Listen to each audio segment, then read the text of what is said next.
Recording in progress.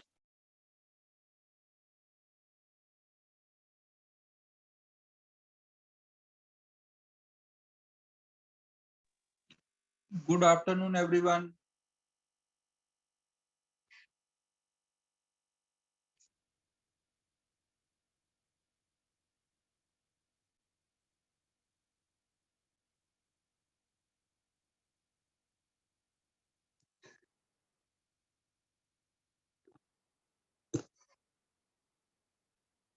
कुछ doubt वगैरह है कल के होमवर्क में?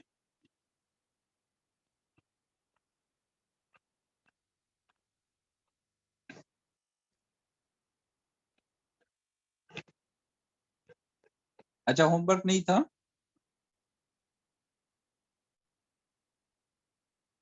ठीक है, फिर हम लोग आगे पढ़ाई स्टार्ट करते हैं। तो हम लोगों को देखो आज कंडक्टर्स के बारे में स्टार्ट करना है ना।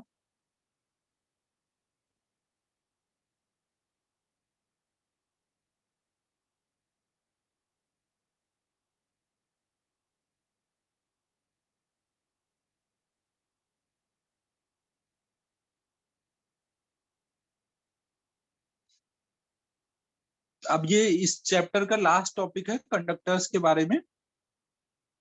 तो इसमें जो भी हमने पीछे पढ़ा हुआ है वो सब यूज करेंगे अपन। तो कंडक्टर में सबसे पहले तो हमें पता है कि जो मैटर होता है, जो भी मैटर होता है उसको हम लोग ऐसे ब्रॉडली 3 टाइप में कैटेगराइज कर सकते हैं ना। एक कंडक्टर, एक इंसुलेटर और एक सेमी कंडक्टर। ऐसा भी 3 पार्ट में कैटेगराइज कर सकते हैं। तो इस चैप्टर में हमें कंडक्टर और इंसुलेटर का यूज देखना रहेगा। और सेमी कंडक्टर ये हम लोग अलग एक मेंस का टॉपिक आएगा, उसमें पढ़ेंगे सेमी कंडक्टर के बारे में। तो अभी हम लोग कंडक्टर और इंसुलेटर देख लेते हैं क्या क्या होता है। ये हमने थोड़ा पहले भी देखा था, एक बार फिर से देखते हैं। कंडक्टर देखो क्या होता है। पहले हम लोग इंसुलेटर देखते हैं।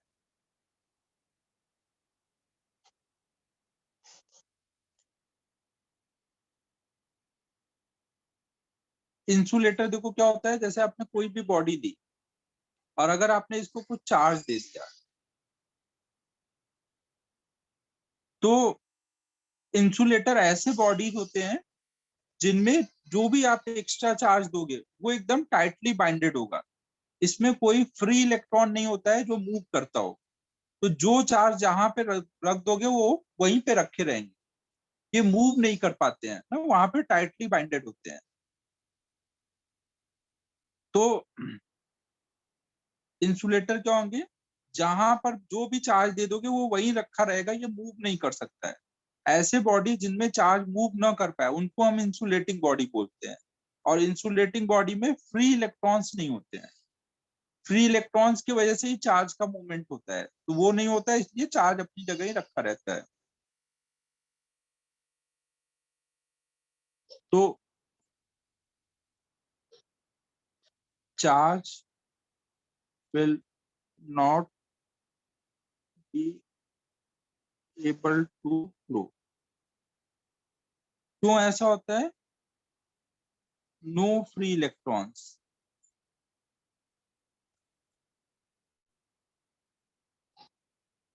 नहीं, इंसुलेटिंग बॉडी में जो चीज जहां रख दोगे चार्ज वहीं रखा रहेगा। अभी तक आपने पीछे जो भी पढ़ा था वो सब इंसुलेटिंग बॉडी थे, क्योंकि वहां जहां हम चार्ज रखते थे वहीं रखा रहता था, उसको मूव नहीं कराते थे। एग्जाम्पल में क्या क्या होगा, जैसे रबर हो गया, प्लास्टिक हो गया, लकड़ी हो गई, वुड, ये सब इंसुलेटिंग बॉडी है, फ्री इलेक्ट्रॉन्स नहीं होते हैं। तो जो भी एक्स्ट्रा चार्ज दिया जाएगा वो वहीं पे रखा रहेगा। तो जहां पे भी इंसुलेटिंग मटेरियल होता है उसको डाई इलेक्ट्रिक मटेरियल भी बोलते हैं। इंसुलेटिंग मटेरियल को, इंसुलेटर्स को डाई इलेक्ट्रिक भी बोलते हैं।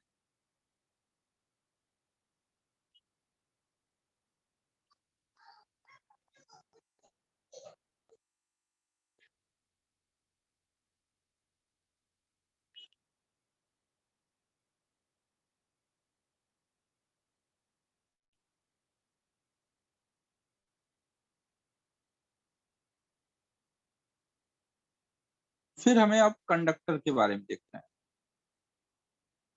कंडक्टर देखो क्या होते हैं, ऐसे मटेरियल जिसमें अगर आप चार्ज रखोगे, एक्स्ट्रा चार्ज आपने इस बॉडी को ऐड किया, नहीं कुछ भी आपने बाहर से पॉजिटिव चार्ज ऐड किया, तो ये सब चार्ज क्या एक दूसरे को रिपेल कर रहे हैं, और यहाँ पर ये टाइटली बाइंडेड नहीं होता, ये फ्लो कर सकता है। तो ये चार्ज फ्लो करेगा और जितनी दूर जा सकता है उतनी दूर जाके रुकेगा, तो ये जाकर के फाइनली बॉडी में उसके सरफेस पे रुकता है। जितनी दूर जा सकता है उतनी दूर जाता है, तो मतलब फाइनली कहाँ जाएगा, सरफेस तक। तो जहां पे चार्ज देने पर वो फ्लो कर पाए, ऐसे बॉडी को हम लोग कंडक्टर बोलते हैं। और चार्ज का मूवमेंट होता क्यों है, क्योंकि इसके अंदर फ्री इलेक्ट्रॉन्स होते हैं ना, यहाँ पे फ्री इलेक्ट्रॉन्स है हर जगह, तो प्लस को देख करके इलेक्ट्रॉन भागता है उसकी तरफ ना, तो वो जा करके क्या करेगा, सरफेस से अंदर को इलेक्ट्रॉन भागे, और प्लस को न्यूट्रलाइज कर दिया और सरफेस पे प्लस इलेक्ट्रॉन की कमी हो गई, तो उधर प्लस चार्ज आ जाएगा ना। कंडक्टर्स ऐसे बॉडी हैं जिनमें चार्ज फ्लो कर सकता है।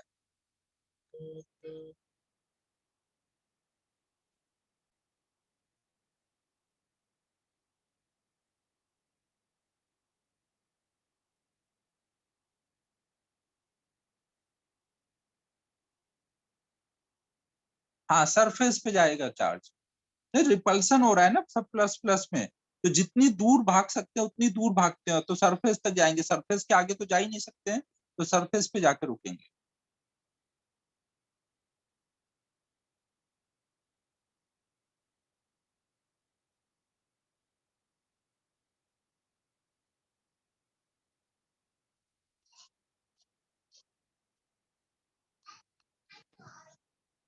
चार्ज का मूवमेंट होता क्यों है, बिकॉज ऑफ फ्री इलेक्ट्रॉन।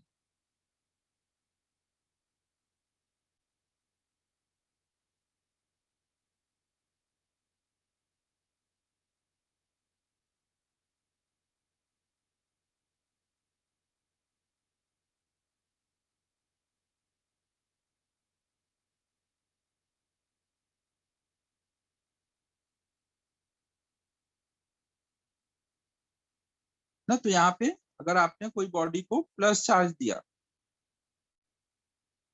तो आप बोलोगे कि इलेक्ट्रॉन हर तरफ से इसकी तरफ भागेंगे और जा करके प्लस को न्यूट्रलाइज कर देंगे है? तो फिर सरफेस पे जाकर के इलेक्ट्रॉन की कमी हो गई, तो वहां पे हम बोलेंगे प्लस आ गया। प्रोटॉन तो मूव नहीं कर सकता ना, प्रोटॉन अंदर जो होता है वो अपनी जगह फिक्स होता है, प्लस चार्ज कभी मूव नहीं करेगा, इसका प्लस चार्ज। हाँ, देवकी प्रसाद पाटिल मेरी बेटी है, मेरी बेटी है। ये जेड नाम से कौन है, म्यूट रखो।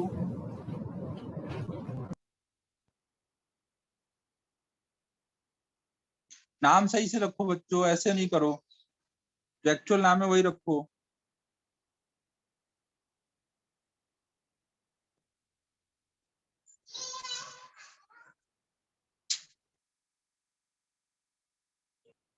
नोट करो जल्दी।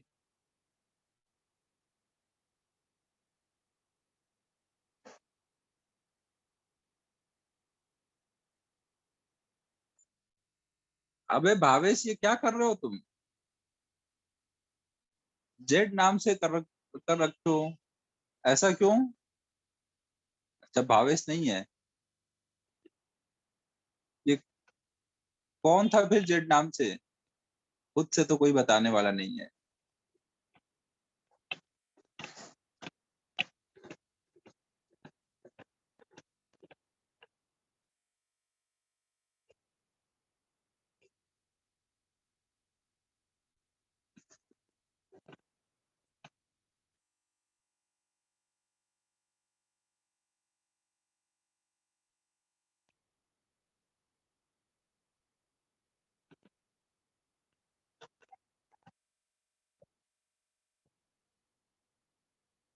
नोट कर लो बच्चों जल्दी।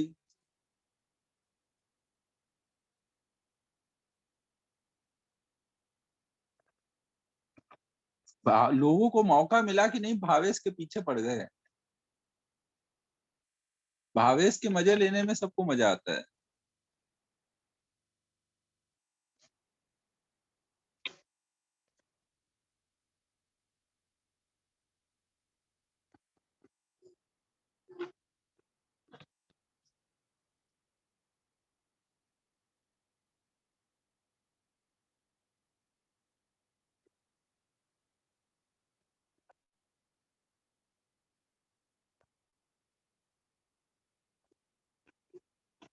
मासूम तो है भावेश, मासूम तो बहुत है।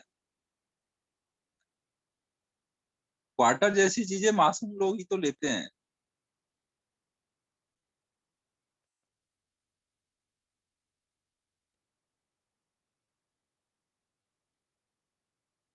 जल्दी जल्दी लिखो बच्चों।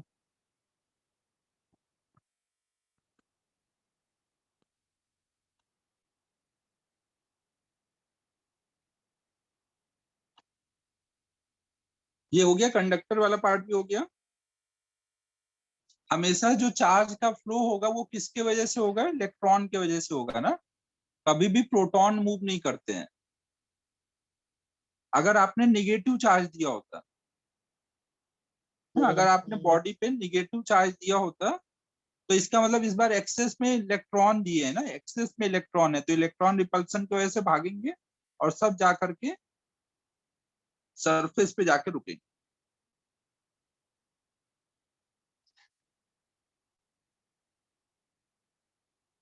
एग्जाम्पल क्या होगा इसका?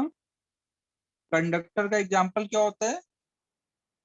जितने भी मेटल्स होते हैं वो सब कंडक्टर होते हैं ना।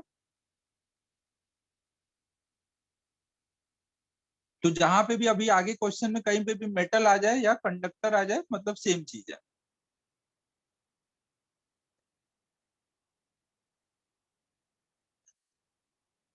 तो हम लोगों को आप कंडक्टर की प्रॉपर्टीज पढ़नी है पहले, फिर इस पे प्रॉब्लम लगाना है। तो हम लोग पहले स्टार्ट करते हैं प्रॉपर्टीज ऑफ कंडक्टर।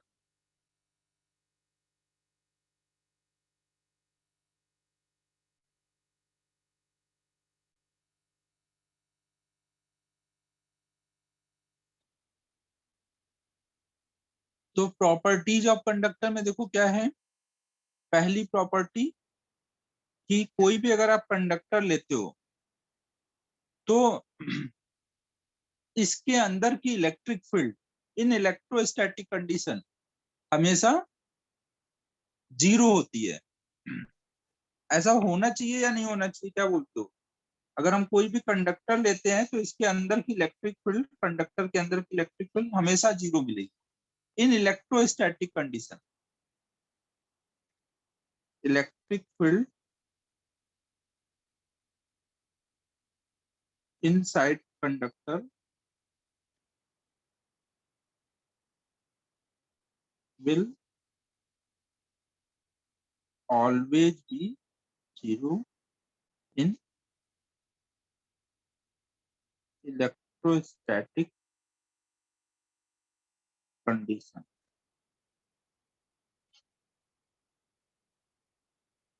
है तो देखो ऐसा क्यों है? क्योंकि अगर हम बोल रहे हैं कि इलेक्ट्रोस्टैटिक कंडीशन में हो रहा है सब कुछ, हम लोग इलेक्ट्रोस्टैटिक कंडीशन की बात कर रहे हैं कि जब आप कुछ भी चार्ज वगैरह दिए होगे, जब चार्ज का फ्लो वगैरह हो चुका है ना, जब चार्ज फ्लो करके जहां जाना था जा चुका है, तो इसका मतलब इलेक्ट्रोस्टैटिक कंडीशन आ गई। मतलब इलेक्ट्रो मतलब चार्ज, स्टैटिक मतलब रेस्ट।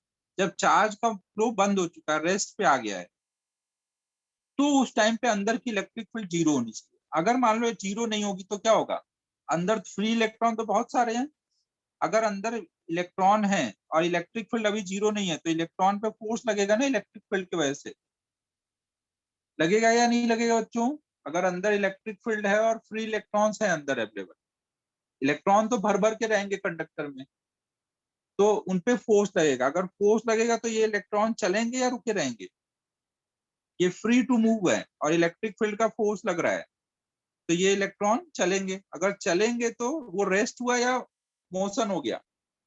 हम स्टैटिक कंडीशन की बात कर रहे हैं, लेकिन अगर वो चल दिया तो क्या स्टैटिक कंडीशन है? मोशन हो गया ना, स्टैटिक नहीं हुआ। तो इसका मतलब अगर मैं बोल रहा हूँ कि भाई इलेक्ट्रोस्टैटिक कंडीशन आ गई है, मतलब चार्ज का फ्लो बंद हो गया है, तो क्या अंदर इलेक्ट्रिक फील्ड होना चाहिए?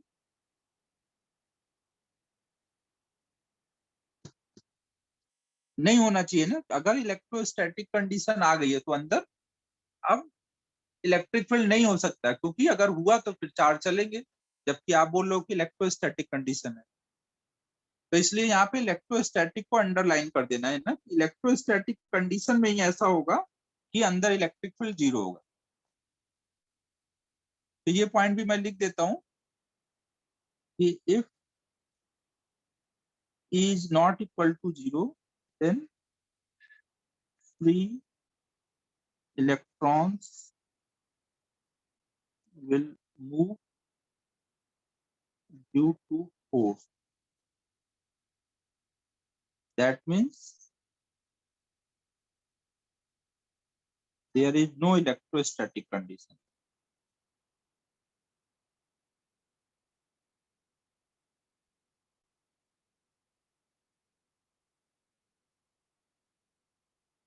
है, जबकि हम लोग इलेक्ट्रोस्टैटिक कंडीशन की बात कर रहे हैं, जब चार्ज का फ्लो बंद हो जाएगा ना। अपना चैप्टर का ही नाम क्या है, इलेक्ट्रोस्टैटिक्स, मतलब जब चार्ज का फ्लो बंद हो चुका है।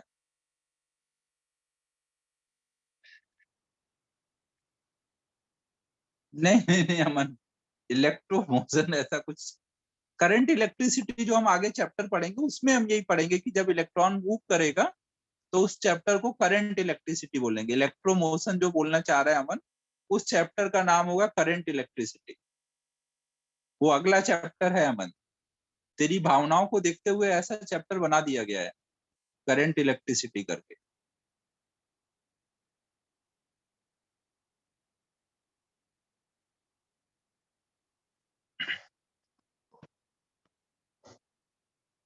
अच्छा अच्छा, वेरी गुड अमन, अच्छा किया तुमने।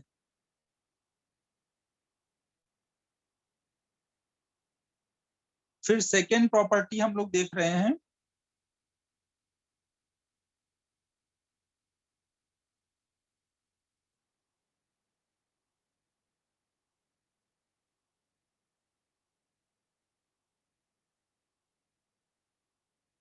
अच्छा अच्छा, कल कॉल आया था क्या तुमसे पूछने के लिए कि अमन जी आपने फिजिक्स में बहुत ज्यादा कंट्रीब्यूशन दे दिया है, आपको नोबेल प्राइज भी दे दिया जाए। केवल चैप्टर ही रख के क्या फायदा। तो नेक्स्ट हम लोग देख रहे हैं कि अगर हम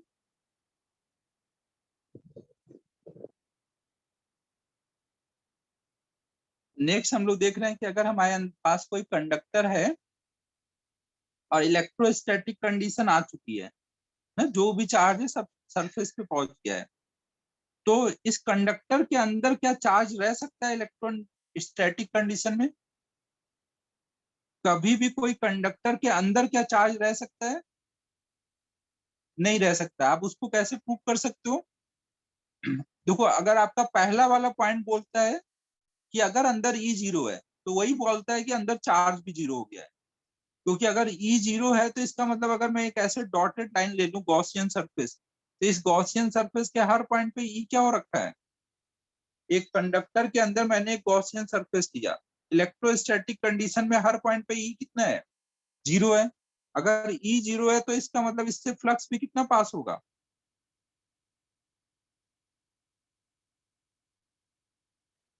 जीरो पास होगा। अगर फ्लक्स जीरो है तो उसके अंदर जो चार्ज इनक्लोज आना चाहिए, नेट चार्ज इनक्लोज, वो भी क्या आना चाहिए ना। इसका मतलब कंडक्टर के अंदर कभी भी आप अगर एक्स्ट्रा चार्ज दिए हो, कुछ भी एक्स्ट्रा चार्ज, तो वो क्या होगा? कैंसिल हो जाएगा।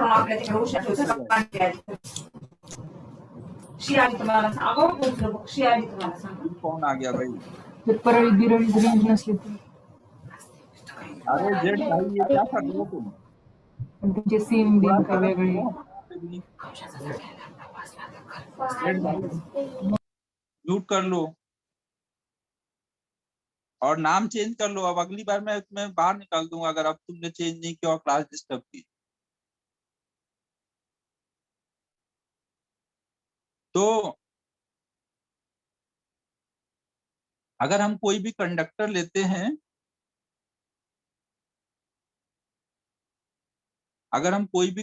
लेते हैं, तो इलेक्ट्रोस्टैटिक कंडीशन में उसके अंदर ई जीरो होगा। क्योंकि अगर इलेक्ट्रोस्टैटिक कंडीशन नहीं हो पाएगी अगर ई जीरो नहीं होगा, और ई जीरो होगा तो फ्लक्स जीरो हो जाएगा, तो चार्ज भी जीरो हो जाएगा। मतलब कोई भी कंडक्टर के अंदर ना तो इलेक्ट्रिक फील्ड रहेगी, ना ही अंदर कोई नेट एक्स्ट्रा चार्ज रहेगा ना। चार्ज रहेगा, जितना प्रोटॉन रहेगा उतना इलेक्ट्रॉन रहेगा, नेट चार्ज हमेशा जीरो रहेगा। समझो बच्चों में क्या बोल रहा हूँ?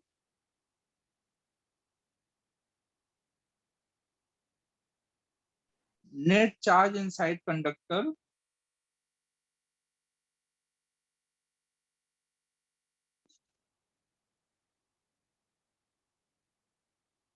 in electrostatic condition, राइटिंग सही नहीं बन रही, electrostatic condition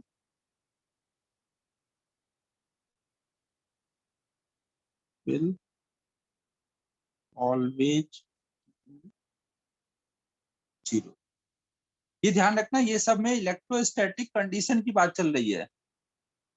अरे पांडा यार, पीपीटी से मैं तो पढ़ाना चाह रहा था, लेकिन अपने कुछ गावटी बच्चे हैं, उनको हाई फाई टीचिंग पसंद नहीं आती। वो बोलते हैं तो एक एक चीज लिख लिख के पढ़ाना पड़ेगा, ऐसे नहीं चलेगा।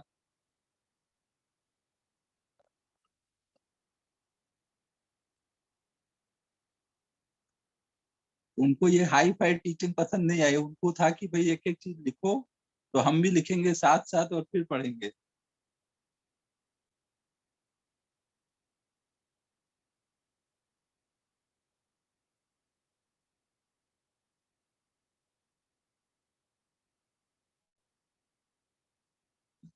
नाम बता दूं क्या, कौन है? भावेश नहीं है भाई। आयुष ने खुद ही बोल दिया, आयुष ने बता दिया, आयुष कुंभर था।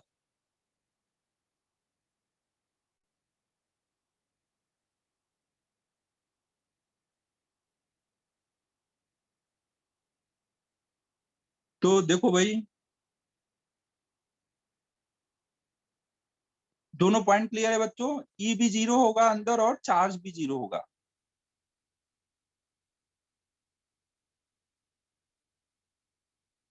हाँ, ये बात सही है कि अमन और आयुष को लगा कि मैं बहुत मेहनत करना पड़ेगा पीपीटी बनाने में, तो उनको वो पसंद नहीं आया कि ज्यादा मेहनत करूं। तो अब नेक्स्ट पॉइंट देखो।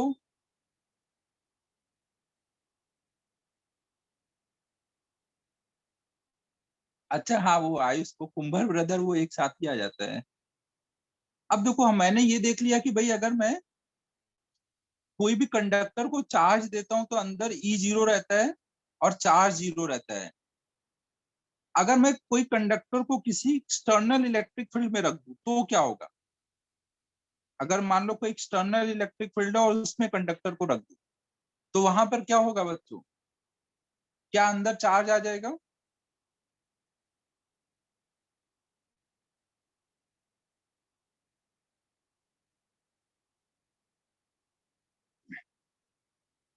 बताओ बच्चों, अगर मैं कोई कंडक्टर को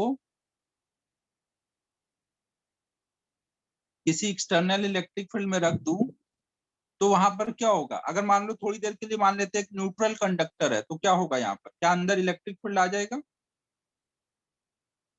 इलेक्ट्रोस्टैटिक कंडीशन में क्या अंदर इलेक्ट्रिक फील्ड आ सकता है? देखो, जब आप एक कंडक्टर में न्यूट्रल कंडक्टर लिया ना, अभी कोई चार्ज नहीं दिया, आपने इलेक्ट्रिक फील्ड रखा, तो इसके अंदर बहुत सारे फ्री इलेक्ट्रॉन होंगे ना। फ्री इलेक्ट्रॉन तुरंत क्या देखेंगे कि अरे इलेक्ट्रिक फील्ड आया आया आया, तो फोर्स फील करते हैं। तो फोर्स फील करके ये किधर उड़ने लग जाएंगे? इलेक्ट्रॉन जो होंगे निगेटिव चार्ज, वो सब किधर भागेंगे? इलेक्ट्रिक फील्ड की वजह से उनपे किधर फोर्स लग जाएगा बच्चों?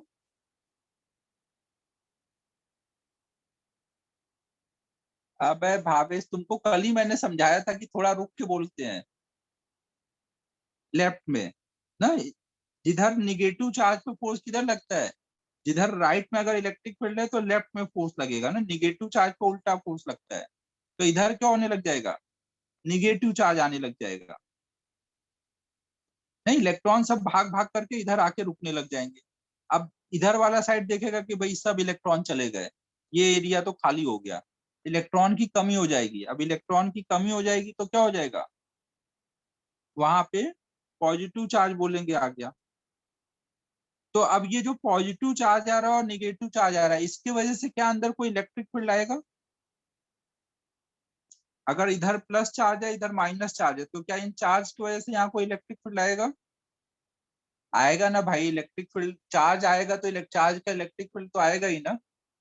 अगर चार्ज आया है तो चार्ज की वजह से इलेक्ट्रिक फील्ड भी आएगा। और शुरू में ये एक्सटर्नल इलेक्ट्रिक फील्ड ज्यादा था और जो इंड्यूस होके आया इलेक्ट्रिक फील्ड वो कम था। अगर ये मान लो यहाँ पे अभी इंड्यूस वाला इलेक्ट्रिक फील्ड कम है और बाहर वाला ज्यादा है तो क्या होगा, क्या इलेक्ट्रॉन अब भी इधर भागेंगे? अगर नेट इलेक्ट्रिक फील्ड अभी जीरो नहीं हुआ है तो क्या इलेक्ट्रॉन अब भी भागेंगे? इलेक्ट्रॉन तो भाई कब तक भागेगा, जब तक फील्ड है तब तक भागेगा। उसको रेस्ट कब मिलेगा, जब फील्ड जीरो हो जाए ना। तो इलेक्ट्रॉन अब भी भागेगा, अब भी भागेगा तो और निगेटिव चार्ज आएगा, और आता जा रहा है भाई, और आ रहा है और आ रहा है और आ रहा है। तो निगेटिव चार्ज और बढ़ेगा और इधर प्लस और बढ़ेगा। अब प्लस और बढ़ेगा तो ये इंड्यूस इलेक्ट्रिक फील्ड क्या होगी, और बढ़ जाएगी। तो कभी ना कभी तो होगा ना जब ये बढ़ते बढ़ते इंड्यूस इलेक्ट्रिक फील्ड और एक्सटर्नल इलेक्ट्रिक फील्ड इक्वल हो जाए। जब ई इंड्यूस और ई इक्वल हो जाएंगे तो क्या चार्ज का फ्लो हो पाएगा? जब ई इंड्यूस और ई इक्वल हो जाएंगे तब चार्ज का फ्लो नहीं होगा, बंद हो जाएगा। तब कौन सी कंडीशन आ जाएगी? तो कौन सी कंडीशन आ जाएगी जब चार्ज का फ्लो बंद हो जाएगा? तो इलेक्ट्रोस्टैटिक। तो इसका मतलब फिर से क्या मिला, इलेक्ट्रोस्टैटिक।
अब इस साइड से मत करना ऑर्डर एकदम भी, इनका सब चेंज हो गया है। हेलो।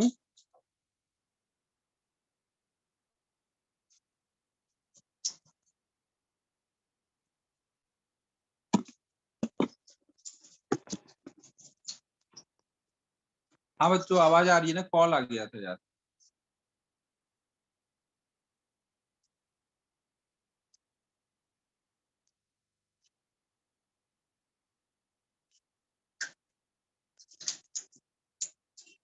तो देखो हमने अभी तक क्या समझा कि अगर बाहर से इलेक्ट्रिक फील्ड आएगी तो वो चार्ज ले आएगा, इंड्यूस करा देगा चार्ज।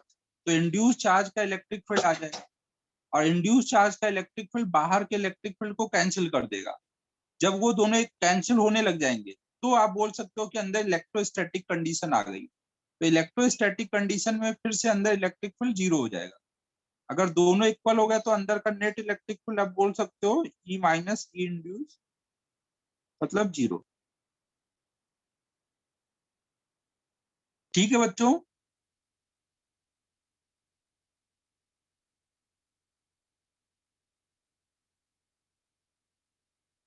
तो अंदर इलेक्ट्रिक फील्ड हमेशा जीरो होगी, चाहे बाहर से इलेक्ट्रिक फील्ड हो या ना हो। अंदर कभी भी इलेक्ट्रिक फील्ड नहीं आएगी इन इलेक्ट्रोस्टैटिक कंडीशन।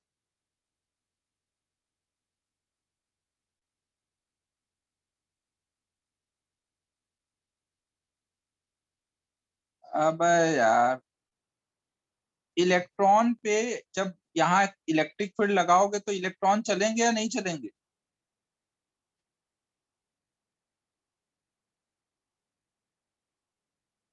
चलेंगे तो जब इधर निगेटिव चार्ज आ जाएगा, इधर पॉजिटिव चार्ज आ जाएगा, तो इनका चार्ज के आने की वजह से कुछ होगा या नहीं होगा?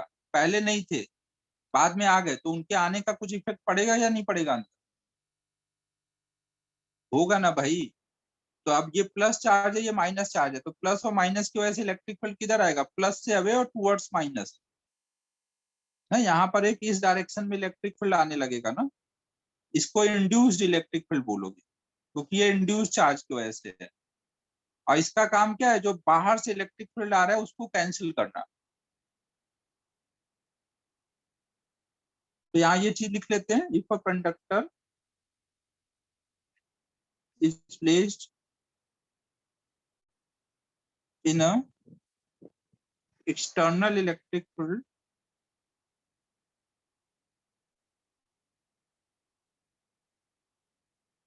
then charge will induce on surface of conductor. Due to this charge,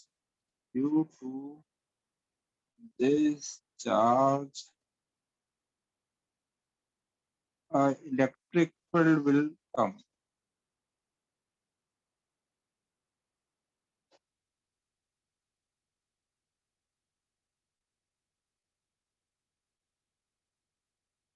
This electric field, कितना लिखना हो यार? This electric field is called induced electric field.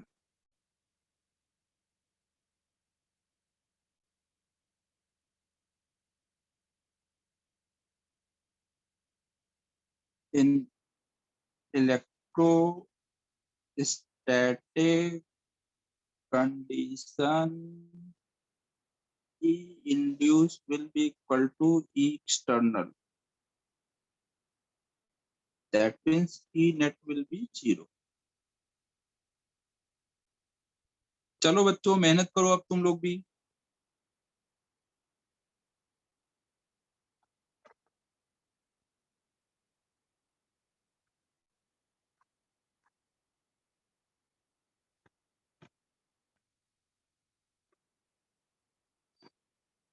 Ayush ज्यादा बेइज्जती तो नहीं हो गई?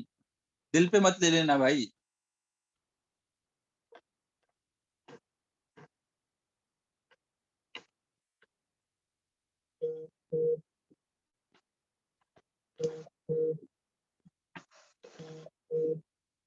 Very good.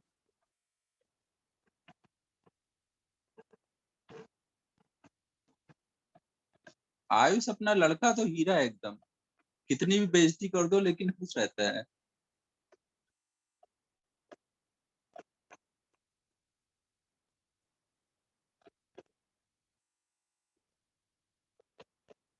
यार वो पीपीटी तो मेरी आज के लेक्चर की भी रेडी थी, उसी दिन मैंने बना ली थी, लेकिन सब रखी रह गई, कोई यूज नहीं हो पाया। हाँ हाँ, पीडीएफ तो भेज ही दूंगा भाई। पार्थ को अलग ही टेंशन चल रही है, पीडीएफ भेज।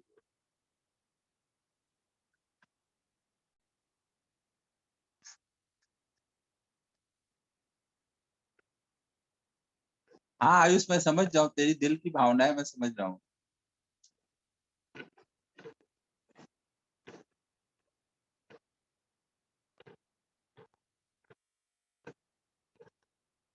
अरे आयुष यार, आयुष को लिखते नहीं जमेगा, आयुष मेरे साथ साथ ही लिखता है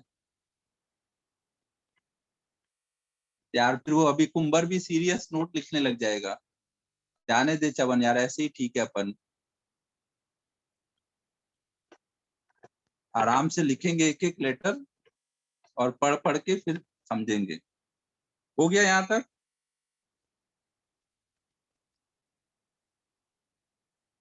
नहीं हुआ तो जल्दी लिखो भाई। अब देखो, जैसे मान लो हमने एक चार्ज ले लिया और एक यहाँ पे क्यूब ले लिया है, एक हमने मेटल का क्यूब ले लिया, और ये जो चार्ज है इसके वजह से हमको इसके अंदर r डिस्टेंस पर चार्ज थोड़ा नीचे चला गया।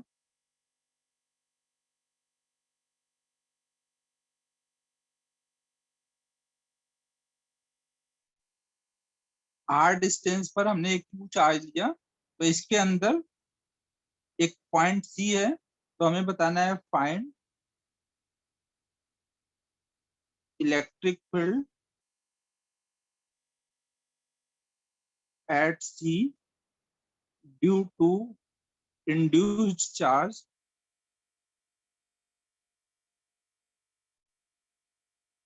in electrostatic condition।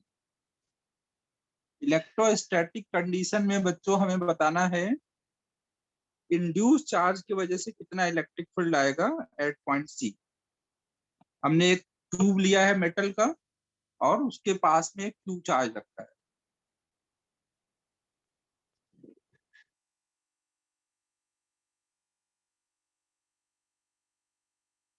के क्यू बाई आर स्क्वायर, क्या बात है।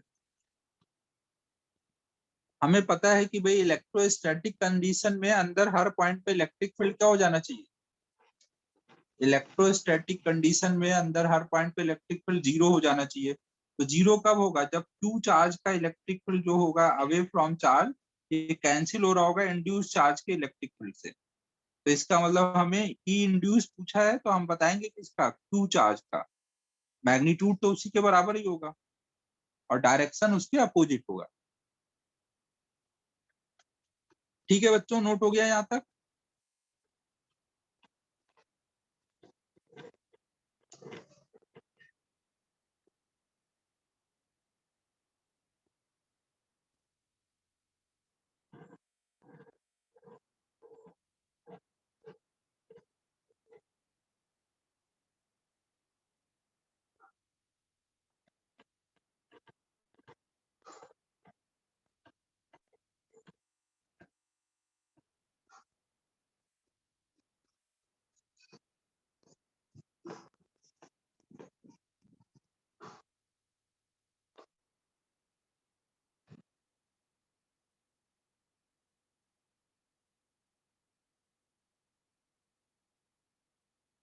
हाँ, E net in electrostatic condition, net electric field in electrostatic condition will always be zero.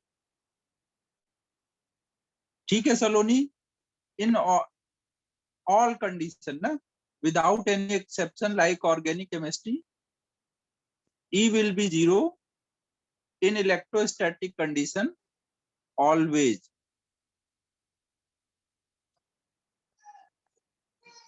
देखो देखो रजत, जल्दी देखो भाई।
ठीक है बच्चों, सबने नोट कर लिया।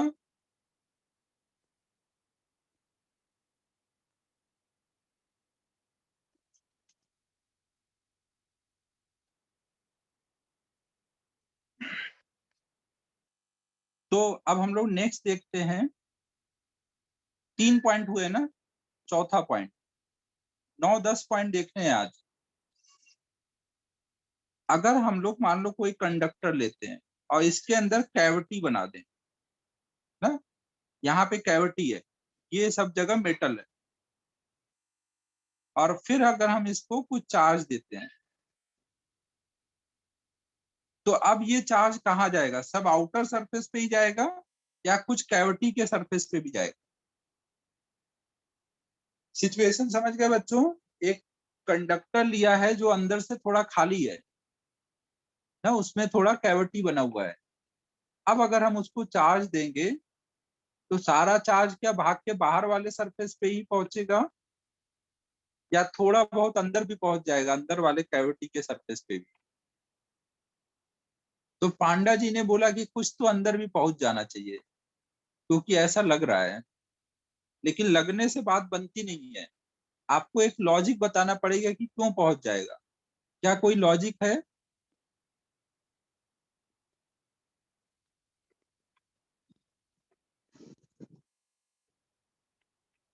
बोलो बच्चों। चमन और पांडा जी को लग रहा है कि ऐसा हो जाएगा, लेकिन लगने से हो जाएगा क्या?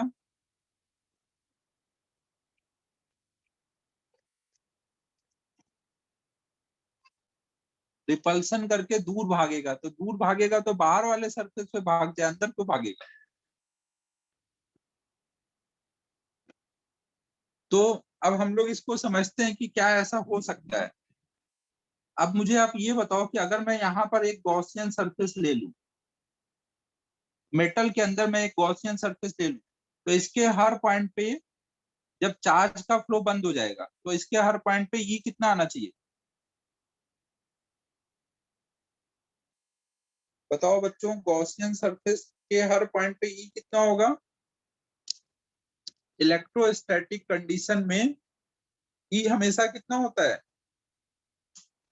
मेटल के अंदर तो ई जीरो होता है। अगर ई जीरो हुआ तो फ्लक्स कितना हुआ उसके अंदर? ई जीरो तो ई जीरो होगा तो वहां पे फ्लक्स जीरो हो जाएगा, फ्लक्स जीरो हो जाएगा तो वहां पे अंदर का चार्ज भी जीरो हो जाएगा। चार्ज भी जीरो अगर हो जाएगा तो इसका क्या मतलब निकलेगा कि कैविटी में चार्ज को भागना चाहिए या बाहर की तरफ निकल लेना चाहिए? अंदर चार्ज आ गया तो फिर फंस जाएगा भाई, उसको बाहर ही निकलना पड़ेगा, नहीं तो गॉस साहब नाराज हो जाएंगे। समझ लो, कैविटी में कोई चार्ज नहीं आएगा।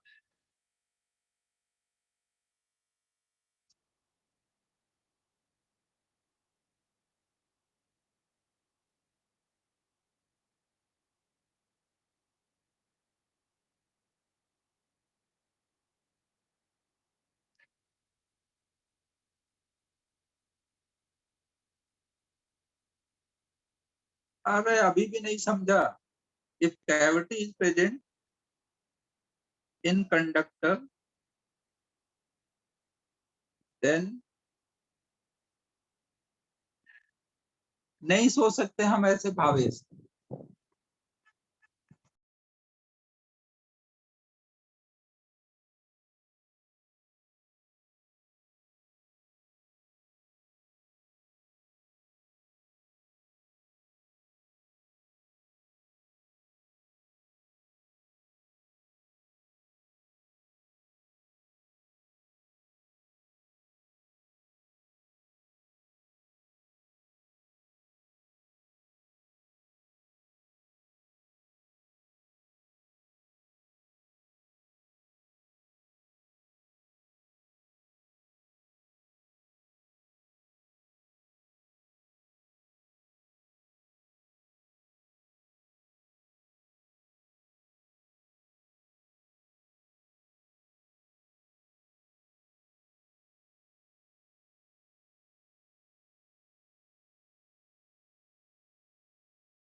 आज तो मैं एक लंका लगा दी इसमें।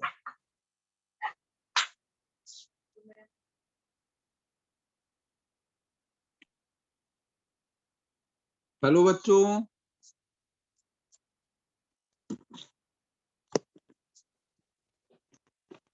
यार एक ऑर्डर किया हुआ है और बंदा एड्रेस ढूंढ रहा है, वो बार बार कॉल कर दे रहा है। अब उसको मना भी नहीं कर सकता कि भाई क्लास ले रहा हूँ, एड्रेस ढूंढ रहा है, वो फिर दिक्कत हो जाएगी।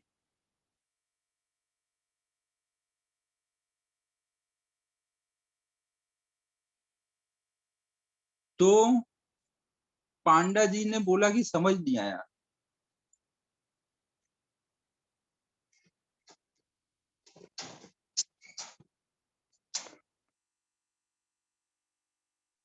समझ गए क्या? अरे वाह। और कोई ऐसा है जो नहीं समझ पाया है? आयुष, तुझे समझ आ गया अच्छे से?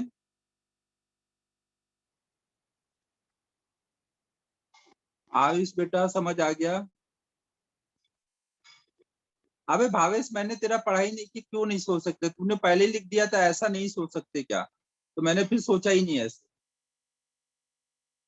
मैंने पहले ही तुमको बोला है पॉजिटिव बोलो तभी देखूंगा कि ऐसे सोच सकते हैं क्या। ऐसे पूछोगे तो देखूंगा, ऐसे पूछोगे ऐसे नहीं सोच सकते तो फिर नहीं सोचो। क्या सोचना तो एक बार देख लेते हैं भाई। हम हमेशा ऐसे नहीं सोच सकते कि वहां पे इलेक्ट्रॉन लूज होंगे तो वहां पे भी चार्ज आएगा। अरे मालिक, पूरे कंडक्टर में इलेक्ट्रॉन भरा हुआ है, पूरे कंडक्टर में, लेकिन जितना इलेक्ट्रॉन भरा है उतना ही प्रोटॉन भी भरा है, तो नेट चार्ज जीरो है ना। जितने इलेक्ट्रॉन है उतने ही प्रोटॉन है। एक्स्ट्रा चार्ज की बात चल रही है। एक्स्ट्रा चार्ज आपने प्लस में दिया तो वो एक्स्ट्रा चार्ज।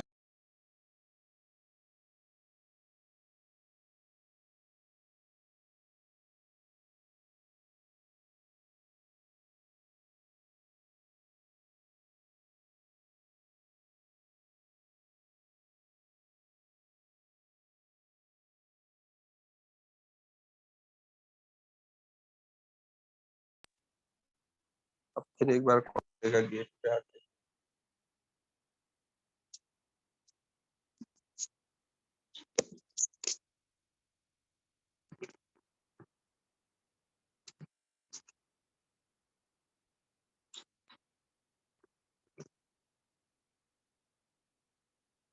यार ये बैंड बजा दिया इसने, कॉल कर करके गेट के नीचे तक पहुंच गया, फिर भी कॉल पे कॉल किए जा रहा है यार। एक बार तो अभी और एक्सपेक्टेड है कि फिर करेगा कि क्या ऊपर वाले फ्लोर तक आ जाऊं। तो बच्चों,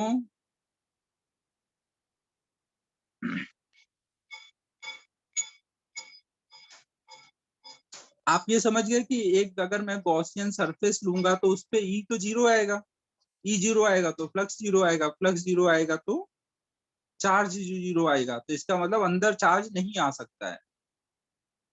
कभी भी कंडक्टर के अंदर नेट चार्ज आ ही नहीं सकता है, क्योंकि अगर चार्ज आएगा मतलब ई आ रहा है, ई तो आ ही नहीं सकता ना इलेक्ट्रोस्टैटिक कंडीशन में। हमेशा ऐसे सोचोगे ना, गॉसियन सरफेस बना लोगे और फ्लक्स जीरो करोगे और उसको सोच के चार्ज जीरो करोगे। तो अब मैं यहाँ पे लिख रहा था कि if cavity is present in conductor then also all the given extra charge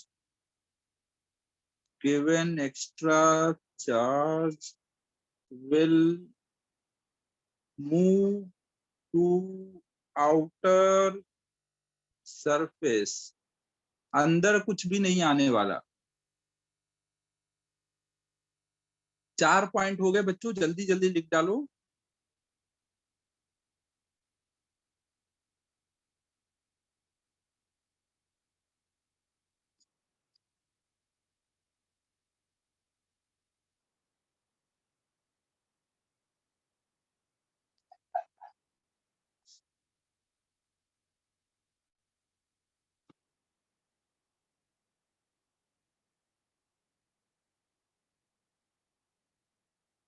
then also all लिखा है यार।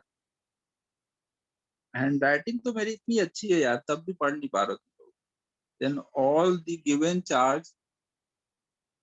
given extra charge will move to the outer surface।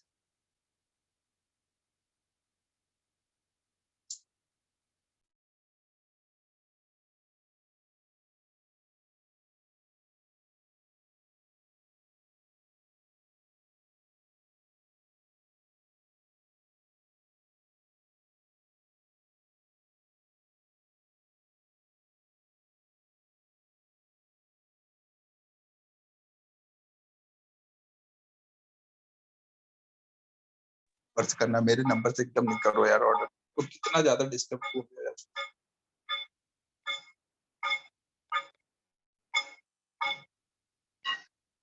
Hello बच्चों,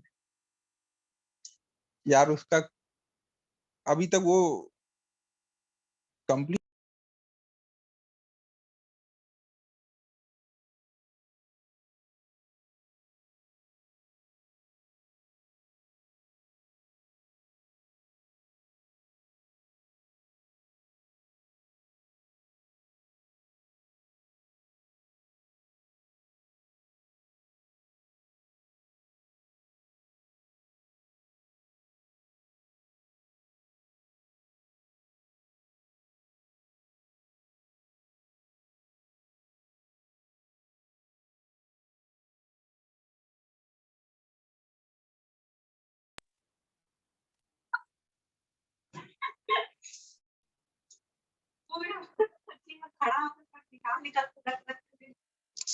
हेलो बच्चों, यार ये इतना बड़ा वाला बंदा है, फिर से कॉल करके पूछ रहा है कि सर आपके कितने पार्सल हैं। हम कहे हद है यार, जितने हैं ले आओ। तुम्हें वो नंबर पूछ रहा है, फिर बोलेगा लिफ्ट से आऊं या स्टेयर से आऊं। अब मैंने बोल दिया कि भाई फोन नहीं उठाने वाला तुम, अब तुम्हें आना हो तो आओ, नहीं तो चले जाओ।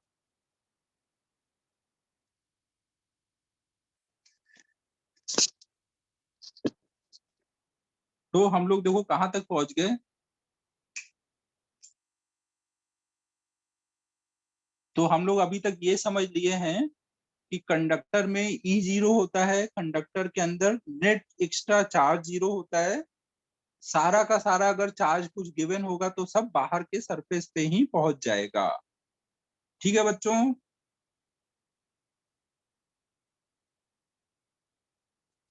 अब एक छोटा सा क्वेश्चन कर लेते हैं इसी कॉन्सेप्ट पे बेस्ड। तो एक अच्छा सा मैंने डायग्राम बनाया कंडक्टर का, और इसके अंदर एक कैविटी बना दी मैंने, और इस कैविटी में रख दिया एक छोटा सा चार्ज, और इसको दे दिया है कुछ प्लस क्यू चार्ज। तो अब आपको बताना है कि यहाँ पे दो सरफेस ले लेते हैं। ये मान लो सरफेस वन है, ये बाहर का सरफेस सरफेस टू है। तो दोनों सरफेस पे कितना कितना चार्ज आएगा, फाइंड, पता करो, फाइंड चार्ज ऑन सरफेस। यार लिख कुछ रहा हूँ, दिमाग कुछ बोल रहा है। सरफेस S1 एंड S2, दो सरफेस है। अंदर वाले को S1 लिख रहा हूँ, अंदर वाला सरफेस S1 है, बाहर वाला S2 है। कैविटी में भी चार्ज रख दिया एक पॉइंट चार्ज, और इधर हमने चार्ज दे दिया प्लस क्यू चार्ज। तो किधर कितना चार्ज जाएगा ये निकालना है।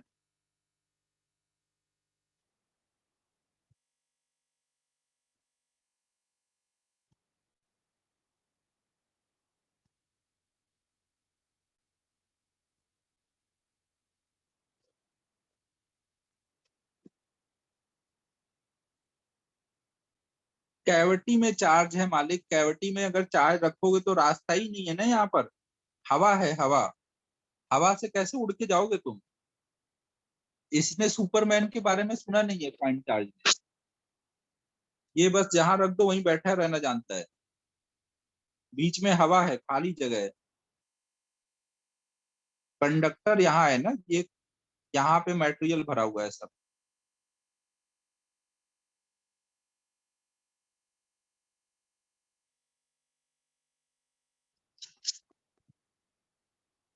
तो फिर से हम लोग कैसे सोचेंगे। तुम लोग मेरी बात को थोड़ा सीरियसली ले नहीं रहो यार, तुम लोग सो लग रहा है कि मैं मजाक कर रहा हूँ। मैं तुमको थोड़ी देर पहले बोला था कि कंडक्टर के अंदर कैसे सोचते हैं, ई जीरो करते हैं, ई जीरो करते हैं तो फ्लक्स जीरो होता है, फ्लक्स जीरो होता है तो चार्ज जीरो होता है। तुम लोग इस बात को मेरे थोड़ा लाइटली मत लो, इसको थोड़ा सा seriously low. On a serious note, कभी भी कंडक्टर के अंदर चार्ज निकालना होगा तो हम लोग क्या करेंगे, कंडक्टर के अंदर एक गॉसियन सरफेस लेंगे। क्या करेंगे बच्चों, हम लोग कंडक्टर के अंदर एक गॉसियन सरफेस लेंगे, और उस गॉसियन सरफेस से ई जीरो कर देंगे। ई जीरो हो जाएगा तो फ्लक्स जीरो हो जाएगा, फ्लक्स जीरो हो जाएगा तो चार्ज भी 0 हो जाएगा। तो जब चार्ज भी 0 हो जाएगा, तो अगर मान लो मैं एक ऐसा गॉसियन सरफेस ले लूं, ये एक काला काला मैंने गॉसियन सरफेस ले लिया, तो ये जो काला काला गॉसियन सरफेस है, इसके हर पॉइंट पर ई कितना है बताओ बच्चों। इस गॉसियन सरफेस के हर पॉइंट पे तो कंडक्टर है ना, मेटल के अंदर तो हर पॉइंट पे ई 0 ही होना पड़ेगा है। तो यहाँ पर हर पॉइंट पे ई 0 होगा। ई 0 होगा मतलब अंदर का चार्ज 0 होना चाहिए। अब अंदर का चार्ज 0 कब हो पाएगा, जब अगर आपने कैविटी में चार्ज रखा है, तो यहाँ उतना ही निगेटिव चार्ज इंड्यूस होगा, तभी ना चार्ज 0 हो पाएगा। अगर आपने कैविटी के अंदर चार्ज भर दिया, तो अब चार्ज 0 कब हो पाएगा, जब यहाँ पे निगेटिव में चार्ज इंड्यूस हो जाए। यहाँ पे आप ऐसे माइनस में चार्ज इंड्यूस हो जाएगा। इस प्लस क्यू को देख करके आसपास के इलेक्ट्रॉन भाग भाग करके आके चारों तरफ से खड़े हो गए। तो अगर यहाँ पे माइनस क्यू आ गया, यहाँ पे आ गया माइनस क्यू, तो अब अगर अंदर वाले सरफेस पे माइनस क्यू गया है, तो ये चीज हमेशा ध्यान रखो कि कंडक्टर को में जितना भी चार्ज एक जगह इंड्यूस हुआ है, उतना ही दूसरे साइड पे इंड्यूस करना पड़ेगा, क्योंकि इंड्यूस चार्ज का सम हमेशा 0 होना चाहिए। क्योंकि आपने अलग से तो माइनस क्यू दिया नहीं है, वो तो बॉडी के अंदर से ही आया है ना। इंड्यूस चार्ज का हमेशा सम 0 होगा, इसलिए अगर अंदर माइनस क्यू आया तो बाहर प्लस क्यू आ जाएगा इंड्यूस वाला, तब ने इंड्यूस चार्ज का सम 0 हो पाएगा। प्लस आपने जो ये प्लस क्यू दिया था, ये भी बाहर ही आ जाएगा। समझ रहे हो बच्चों?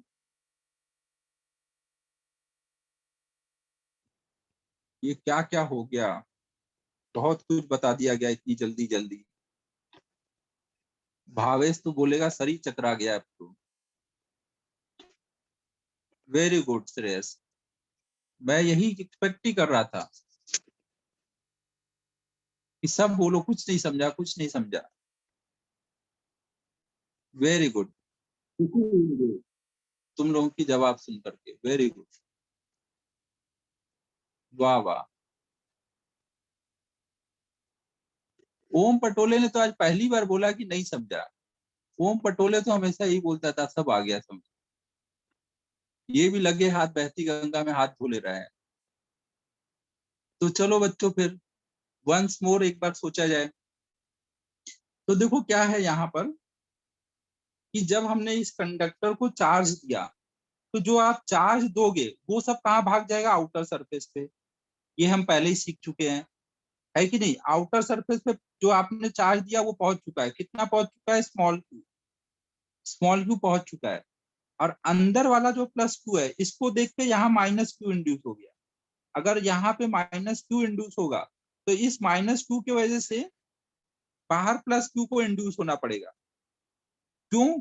क्योंकि नेट चार्ज यहाँ पे क्या आपने कोई ऐसा माइनस क्यू दिया है अलग से, ये तो इंड्यूस होके आया है ना। इंड्यूस चार्ज अगर एक तरफ माइनस आएगा तो दूसरी तरफ प्लस आएगा। इंड्यूस चार्ज हमेशा 0 होता है ना, नेट इंड्यूस चार्ज 0 होगा। चार्ज तो कंजर्व होता है ना। अगर मैंने टोटल चार्ज इस पूरी बॉडी को कितना दिया है, टोटल मैंने पूरी बॉडी को कितना चार्ज दिया,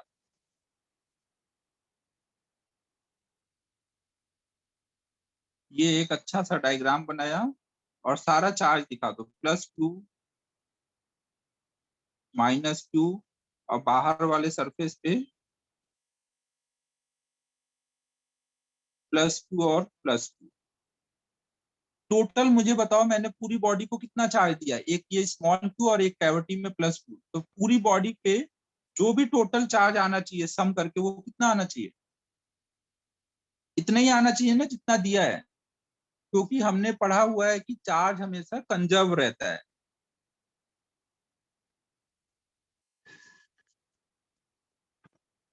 ना। चार्ज हमारे जो रहते हैं टोटल, वो हमेशा अमर रहते हैं, कंजर्व रहते हैं ना। एक जगह से दूसरी जगह जा सकता है, लेकिन बढ़ नहीं सकता, कम नहीं हो सकता। तो अब देखो अंदर वाले सरफेस पे अगर प्लस क्यू या माइनस क्यू, तो इन दोनों का मिला के कितना चार्ज हुआ टोटल, प्लस क्यू और माइनस क्यू को मिला के टोटल कितना चार्ज हुआ अभी? क्या यहाँ पे 0 है? और बाहर कितना है? बाहर कितना है बच्चों?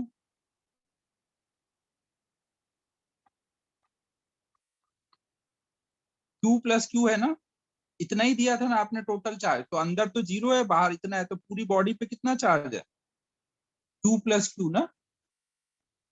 हमेशा ध्यान रखो ना, अगर कभी भी कंडक्टर में एक जगह आप माइनस क्यू चार्ज इंड्यूस हुआ है तो दूसरी जगह प्लस क्यू इंड्यूस होगा, तभी ना चार्ज कंजर्वेशन रह पाएगा। अगर एक जगह केवल आपने माइनस क्यू इंड्यूस करा दिया तो माइनस क्यू चार्ज आपने प्रकट कर दिया, और अगर माइनस क्यू आ गया, पहले कुछ नहीं था फिर माइनस क्यू आ गया, तो क्या चार्ज कंजर्वेशन होल्ड करेगा?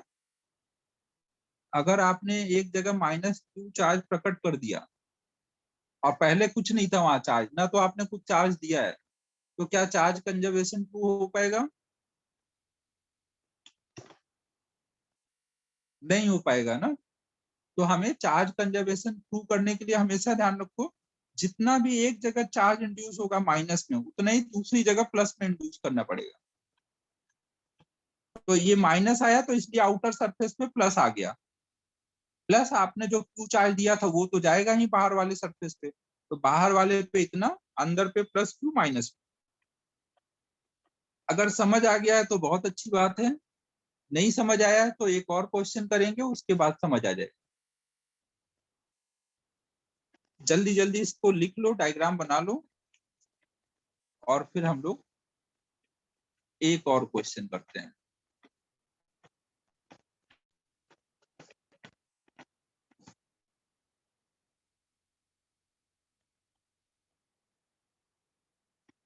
पहले वाला डायग्राम अच्छा था।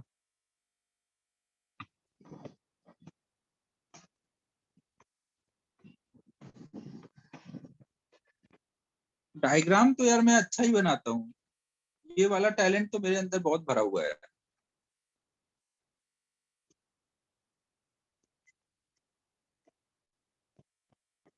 हाँ,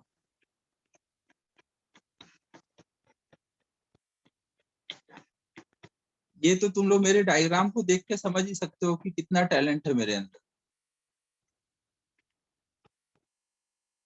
तो आगे चलें बच्चों, एक और डायग्राम में टैलेंट दिखाऊं अपना। तो अब ये देखो,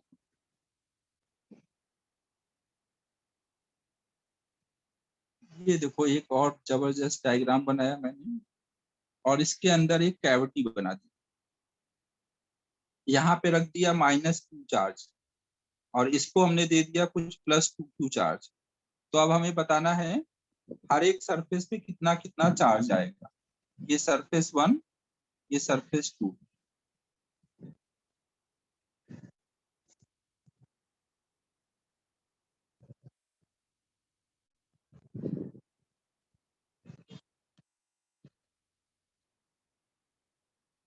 अरे अरे, ये तो अभी रामायण खत्म होने के बाद एक क्वेश्चन आ गया कि सीता जी कौन थी।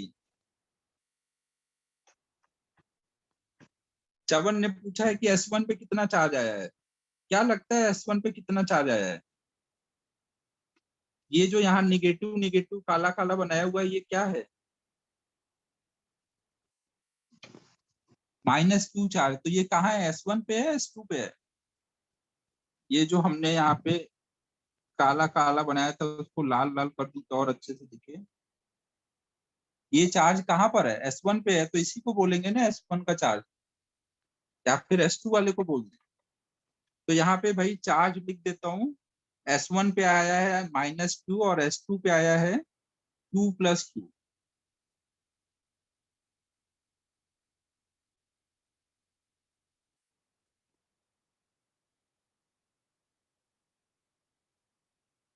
वेरी गुड सलोनी, सलोनी ने तो इस बार मचा दिया, क्या बात है। अच्छा, श्रेयस नहीं बताया हुआ है, very good Shreyas, very good. Om Patole ने भी बता दिया। आयुष कुंबर तुम कब बताओगे? सब ने कर लिया आप तो। और भावेश ने और एक नया एकदम कॉन्सेप्ट लेके आया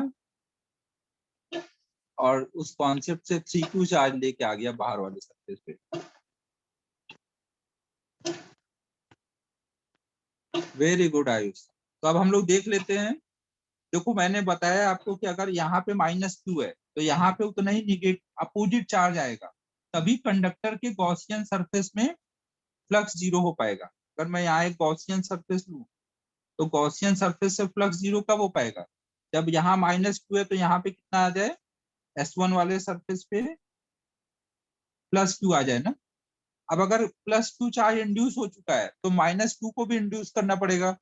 चार्ज कंजर्वेशन को ट्रू रखने के लिए अगर एक सरफेस पे +Q आया है तो बाहर वाले सरफेस पे और कितना आना पड़ेगा, -Q। और आपने जो चार्ज देते हो वो तो सारा बाहर ही भागता है ना, जो चार्ज दोगे वो तो सब बाहर भाग जाएगा। तो एक तो इंड्यूस हुआ -Q और जो दिया था उससे आया +Q, तो टोटल बाहर कितना आया, +Q। तो मतलब S1 अंदर वाले पे आया +Q और S2 पे भी आया +Q। ये हमेशा ध्यान रखो, जो दोगे वो तो बाहर जाएगा, जो भी चार्ज दोगे वो तो बाहर चला जाएगा, और अंदर कितना रहेगा, जितना कैविटी में चार्ज है उसका अपोजिट। अब अगर यहाँ कोई चार्ज इंड्यूस हुआ है तो उतना ही अपोजिट में और इंड्यूस करा दो और फिर सबका सम करके बता दो। अभी समझ गए अच्छे से, या और एक क्वेश्चन कराऊं?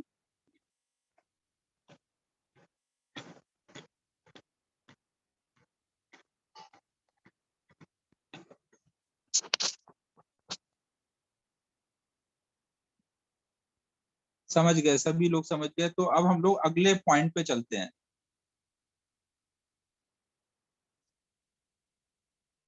अब ध्रुविल अगर समझ गए हो तो मत टाइम पास करो, नहीं समझो तो करा दो। हाँ, जितना कैविटी में चार्ज होगा उतना ही अपोजिट में चार्ज इंड्यूस कराना रहता है, और उतना उसका अपोजिट आउटर पे।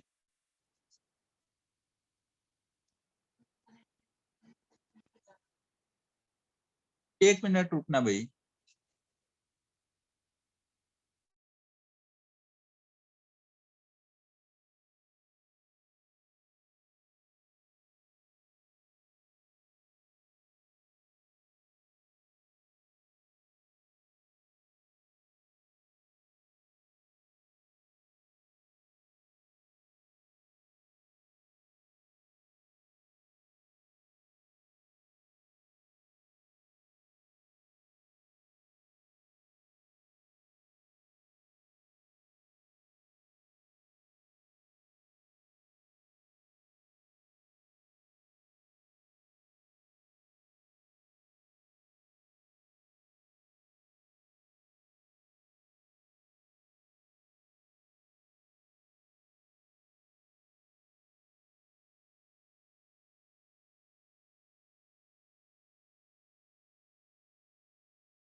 गुड आफ्टरनून बच्चों।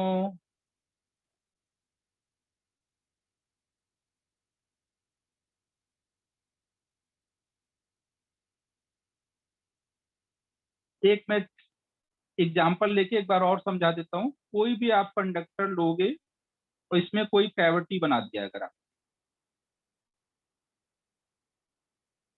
ना, तो कैविटी में जितना भी चार्ज रखोगे, मान लो आपने Q1 चार्ज रखा तो उसका अपोजिट माइनस वाला यहाँ इंड्यूस करा दोगे।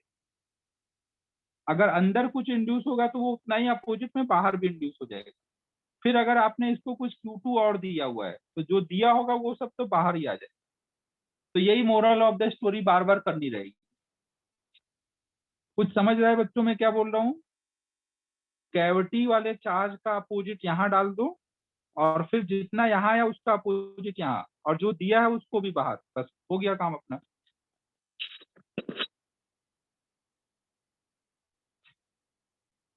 तो हमने अब कंडक्टर के 4 पॉइंट समझ चुके हैं, कैविटी में चार्ज तक समझ चुके हैं। अब हम लोग 5वां पॉइंट समझने जा रहे हैं। 5वां पॉइंट ये है कि अगर मैं कोई भी एक अच्छा सा कंडक्टर बना लूं तो इसके कोई भी एक पॉइंट से दूसरे पॉइंट तक जाने में क्या कोई वर्क करना पड़ेगा, कोई चार्ज को लेके जाने में? एक पॉइंट से दूसरे पॉइंट तक जाने में क्या मुझे कोई चार्ज को ले जाने में वर्क करना पड़ेगा? नहीं करना पड़ेगा, क्योंकि अंदर इलेक्ट्रिक फील्ड जीरो है ना। अगर अंदर इलेक्ट्रिक फील्ड जीरो है तो अंदर एक पॉइंट से दूसरे पॉइंट तक ले जाने में कोई वर्क नहीं करना पड़ेगा। मतलब वहां पे डेल्टा वी कितना रहेगा? एक पॉइंट से दूसरे पॉइंट तक ले जाने में अगर कोई वर्क नहीं करना पड़ रहा तो वहां पोटेंशियल डिफरेंस होगा? नहीं होगा ना, पोटेंशियल डिफरेंस जीरो होगा। मतलब जो एक पॉइंट का पोटेंशियल होगा वही दूसरे पॉइंट का पोटेंशियल होगा ना। तो पूरे कंडक्टर के हर पॉइंट का पोटेंशियल यहाँ पे सेम होगा ना। कहीं से भी आप कहीं पे भी चले जाओ, कहीं पे वर्क नहीं करना पड़ेगा ना। तो potential of every point of conductor in electrostatic condition will always B same ना, जीरो नहीं, सेम। हर पॉइंट का पोटेंशियल सेम होगा, डिफरेंस जीरो होगा।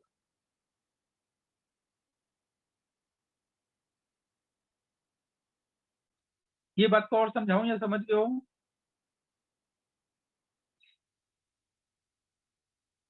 बोलो बच्चों, ये समझ गए हो?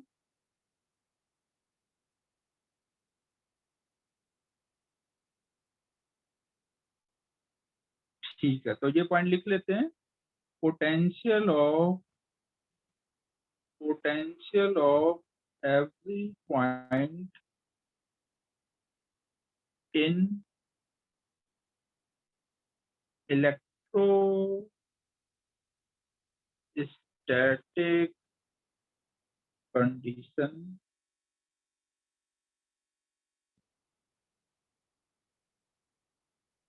विल ऑलवेज बी सेम ना। कंडक्टर की बात हो रही है ना, कंडक्टर के हर पॉइंट का पोटेंशियल हमेशा सेम होता है। तो 5वां पॉइंट था अपना छोटा और हो गया जल्दी खत्म। अब अपन शुरू करते हैं 6ठा पॉइंट। लिख लो इसको जल्दी से।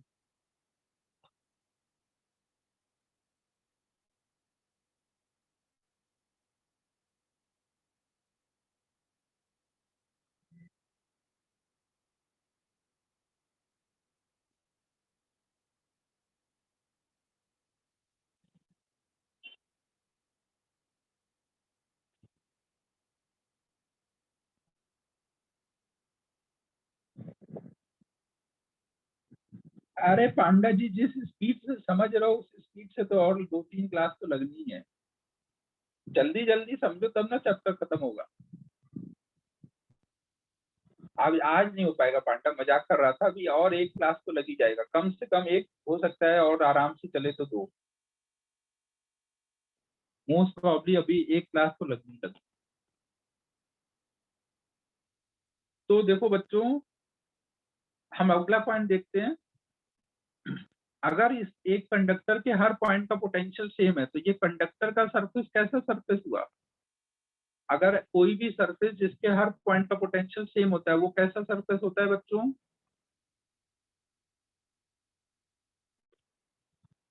अमन, अपना सिलेबस सही चल रहा है, अपन नवंबर तक खत्म कर लेंगे तो क्यों एक्स्ट्रा क्लास देना? जब लगेगा कि दिक्कत है तब ले लेंगे। अभी मैंने कैलकुलेट किया हुआ है, सब सही चल रहा है। इक्वी पोटेंशियल सरफेस, वाह, ये नाम हम लोगों ने पढ़ा हुआ था कि अगर कोई सरफेस का के हर पॉइंट का पोटेंशियल सेम होता है तो वो इक्वी पोटेंशियल सरफेस होता है। तो इसका मतलब पांडा आराम आराम से कर ले, तो अक्टूबर में खत्म करेंगे तो फिर एसिडिटी हो जाएगी, ज्यादा जल्दी जल्दी खाना पड़ेगा सब तुमको। आराम आराम से चलने दो भाई। मॉड्यूल अपना कंप्लीट भी होना चाहिए ना, बहुत फास्ट चलेंगे तो मॉड्यूल वगैरह सब नहीं हो पाएगा। तो कंडक्टर का सरफेस हमेशा कैसा बोला जाता है? इक्वी पोटेंशियल सरफेस, एक कंडक्टर का सरफेस हमेशा इलेक्ट्रोस्टैटिक कंडीशन में इक्विपोटेंशियल सरफेस होगा।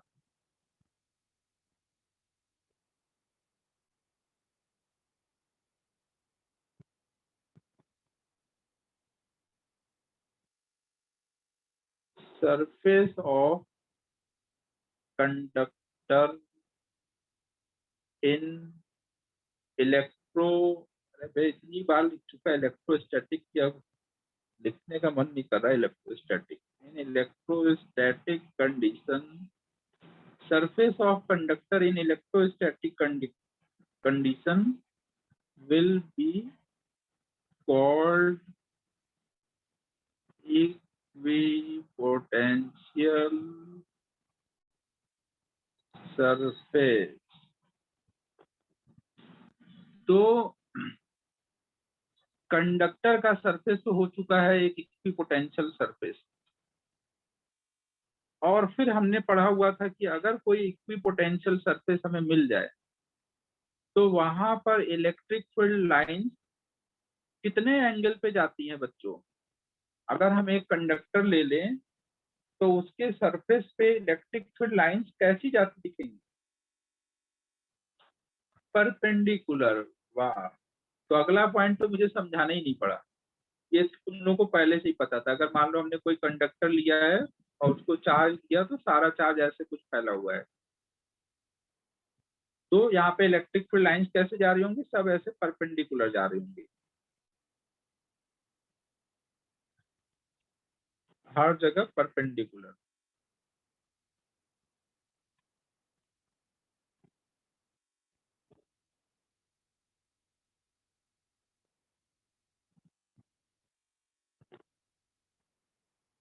ना पॉजिटिव चार्ज होगा तो अवे फ्रॉम कंडक्टर ऐसे परपेंडिकुलर लाइन दिखाओगे। निगेटिव चार्ज होता तो बाहर से आ रही होती, इस पे टर्मिनेट हो रही होती। अंदर कभी लाइंस आएंगी क्या? कंडक्टर के अंदर कभी भी लाइंस इंटर करेंगी? इलेक्ट्रोस्टैटिक कंडीशन में कंडक्टर के अंदर हमेशा लाइंस क्या रहेंगी? एब्सेंट रहेंगी ना, क्योंकि अंदर ई जीरो है। जब ई ही नहीं है तो वहां पे लाइंस कैसे आ पाएंगी? लाइंस तो वही रहती है ना जहाँ पे इलेक्ट्रिक फील्ड होता है। तो केवल कंडक्टर के सरफेस पे ही लाइंस होती हैं, और सरफेस पे भी कैसी होती है? परपेंडिकुलर। तो electric field line will always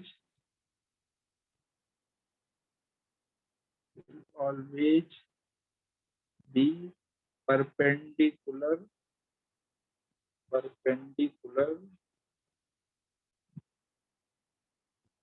to surface। कब? in electrostatic condition। अरे यार अभी बहुत बार लिखना है इलेक्ट्रोस्टैटिक कंडीशन। फिर no line will be present inside conductor, no electric field line will be present inside conductor in, अब शॉर्ट में लिख दिया ईसी। अब समझ जाओ। अरे वाह, खालकर ने जो बोला वही मैंने ही पहले ही सोच लिया। इतनी सोच मिलती जुलती है हम लोग।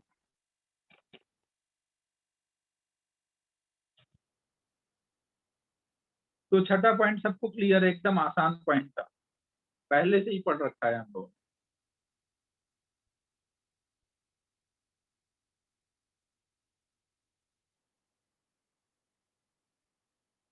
नोट हुआ बच्चों? ये लिखते ही पूछ देता हूँ, नोट हुआ क्या?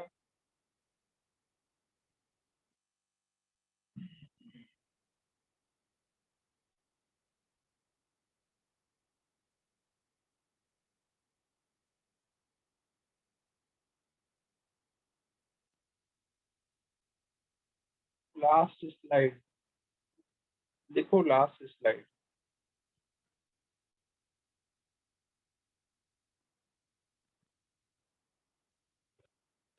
अरे मालिक नहीं लिखाऊंगा तो फिर बाद में बोलोगे सर आपने तो बोला था कि कंडक्टर के अंदर हमेशा ई जीरो होता है, कंडक्टर के अंदर हमेशा ई जीरो होता है, लेकिन करंट इलेक्ट्रिसिटी में तो जीरो नहीं है। तो इसलिए मुझे लिखाना पड़ता है कि कभी भी स्टेटमेंट पढ़ो तो पूरी स्टेटमेंट पढ़ो। अरे चमन कौन सी दुनिया में चल रहे हो तुम?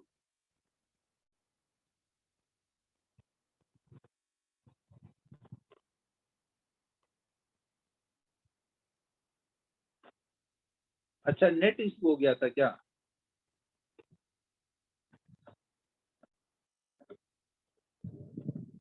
ईसी मतलब क्या होता है बच्चों?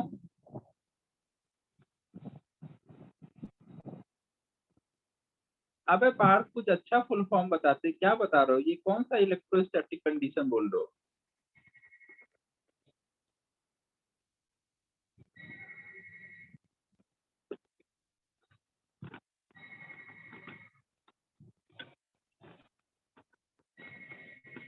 ईसी मतलब इलेक्ट्रोस्टैटिक कंडीशन, तो आप बता ही दिया है पार्थ तुमको, तो लिख लो वही। कई बार इलेक्ट्रोस्टैटिक कंडीशन लिखते लिखते हम लोग इस निष्कर्ष पे पहुंचे कि इसको ईसी लिख दिया जाए।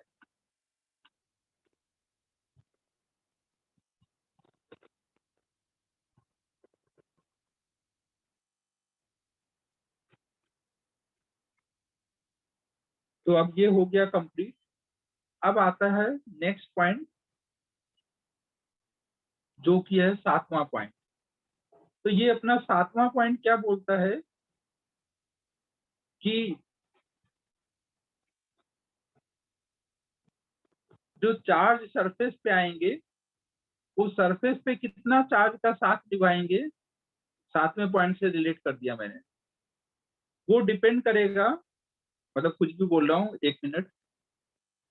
तो वो जो चार्ज आता है कंडक्टर पे, कंडक्टर के सरफेस पे जो चार्ज आता है, तो सरफेस पे हम चार्ज डेंसिटी अगर निकालें ना, सरफेस चार्ज डेंसिटी, अगर सरफेस पे चार्ज है तो वहां पे सरफेस चार्ज डेंसिटी निकाल सकते हैं ना, जिसको हम लोग सिग्मा बोलते थे। तो ये जो सिग्मा होगा ये अलग अलग पॉइंट पे अलग अलग होगा। सिग्मा जो होगा वो अलग अलग पॉइंट पर अलग अलग होगा, और वो कितना होगा डिपेंड करेगा, sigma inversely proportional to R होगा। जहां पे रेडियस ऑफ कर्वेचर कम होगा वहां पे ज्यादा सिग्मा होगा। इसका मतलब अगर मान लो यहाँ पे देख लो रेडियस थोड़ा छोटा है, यहाँ के कर्वेचर का रेडियस छोटा है, तो यहाँ पे ज्यादा चार्ज डेंसिटी दिखेगी।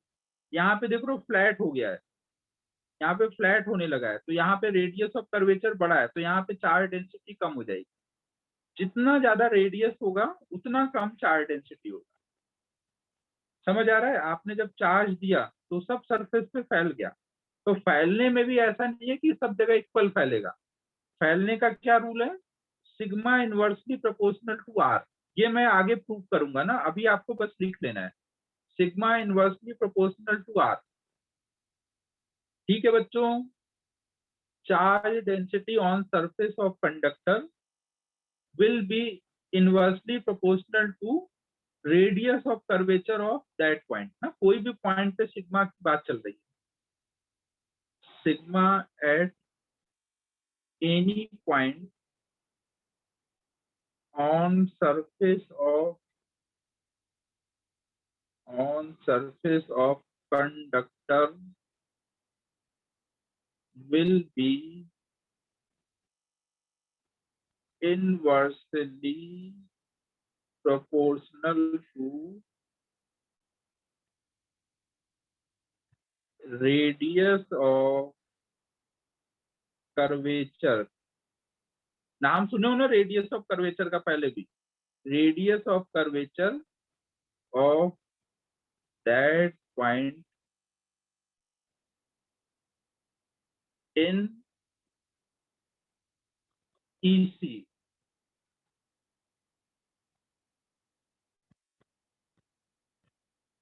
सातवां पॉइंट सबको समझ आ गया है?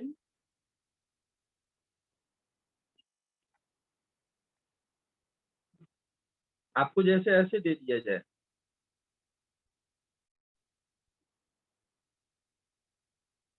एक पॉइंट ए है और एक पॉइंट बी है और एक पॉइंट सी है। आपको पूछा जाए कि इनमें सिग्मा किस ऑर्डर में है, sigma A greater than sigma B greater than sigma C, कौन सा ऑप्शन सही है? Sigma A less than sigma B less than sigma सी।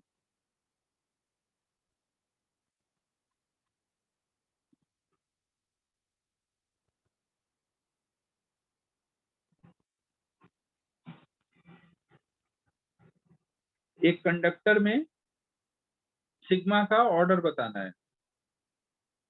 तो जैसा कि नई नीस ने बताया, थर्ड ऑप्शन है, और कुंभर ब्रदर ने भी बता दिया था, तो थर्ड ऑप्शन सही ऑप्शन है। क्योंकि यहाँ पे देखो, यहाँ सबसे छोटा सर्कल फिट होगा, मतलब यहाँ का रेडियस सबसे कम है, रेडियस ऑफ कर्वेचर ए का सबसे कम है, उसके बाद यहाँ का सर्कल आएगा और यहाँ तो बहुत बड़ा सर्कल आएगा, तो उसके बाद आरसी और फिर आरबी। जितना ज्यादा रेडियस उतना कम सिग्मा। तो रेडियस के इनवर्स रेशियो में बता देंगे। इसका रीजन वगैरह हम लोग आगे समझेंगे ना, अभी इस प्रॉपर्टीज में नोट कर लो, अभी रीजन अभी नहीं समझा सकता। तो हो गए अब अपने प्रॉपर्टी 7। 7 के बाद आता है 8।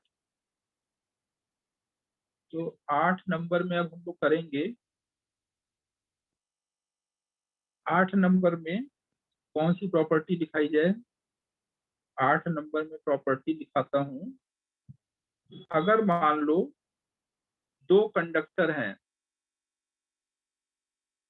मैथ तो तुम लोग को पता ही है अमन मेरी कितनी अच्छी है। अगर दो कंडक्टर हैं, एक है V1 पोटेंशियल पे, एक है V2 पोटेंशियल पे, और इनको अगर हम लोग ऐसे कोई स्विच से कनेक्ट करें ना, ये दोनों, एक को कुछ हमने मान लो चार्ज दे दिया है कुछ Q1 और दूसरे को चार्ज दे दिया है कुछ Q2, तो इसका पोटेंशियल है V1, इसका पोटेंशियल है V2। तो जब भी आप कंडक्टर को आपस में कनेक्ट कर दोगे, तो कंडक्टर को आपस में कनेक्ट करते ही क्या शुरू हो जाता है? कंडक्टर को अगर आपस में आप कनेक्ट करोगे तो यहाँ पे चार्ज एक तरफ से दूसरी तरफ फ्लो कर सकता है ना। अगर चार्ज एक तरफ से दूसरी तरफ को फ्लो कर सकता है, हाँ, तो चार्ज कब तक फ्लो करता रहेगा? क्या एक बार हमने दो कंडक्टर कनेक्ट कर दिए तो जिंदगी भर के लिए अब हमें करंट मिल जाएगी, या थोड़ी देर चार्ज फ्लो करेगा फिर बंद हो जाएगा? जिंदगी भर के लिए मिल जाती तो अपना करंट इलेक्ट्रिसिटी का जो घर में बिल आता है वो बंद कर देते, अपन बिल देना ही नहीं पड़ता। लेकिन बिल तो देना ही पड़ता है भाई। तो इसका मतलब थोड़ी देर के लिए ही बस दिक्कत है, थोड़ी देर का ही फायदा है।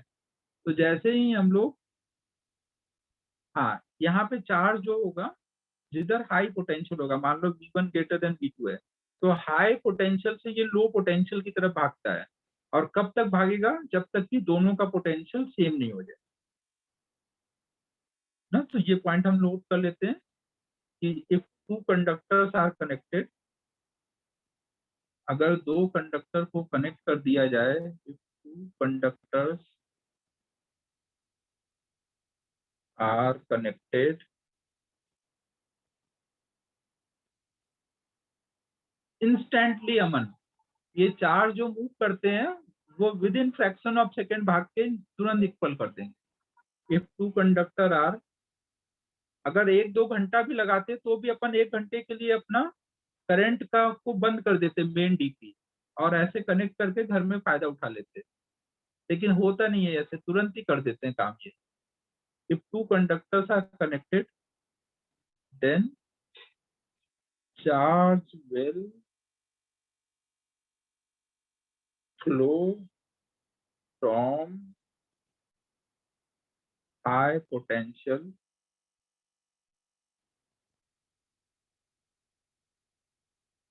To low potential until potential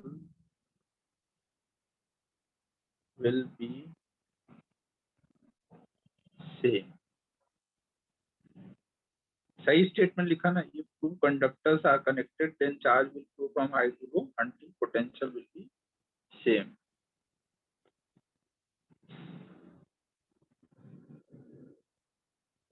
करो नोट ये भी जल्दी।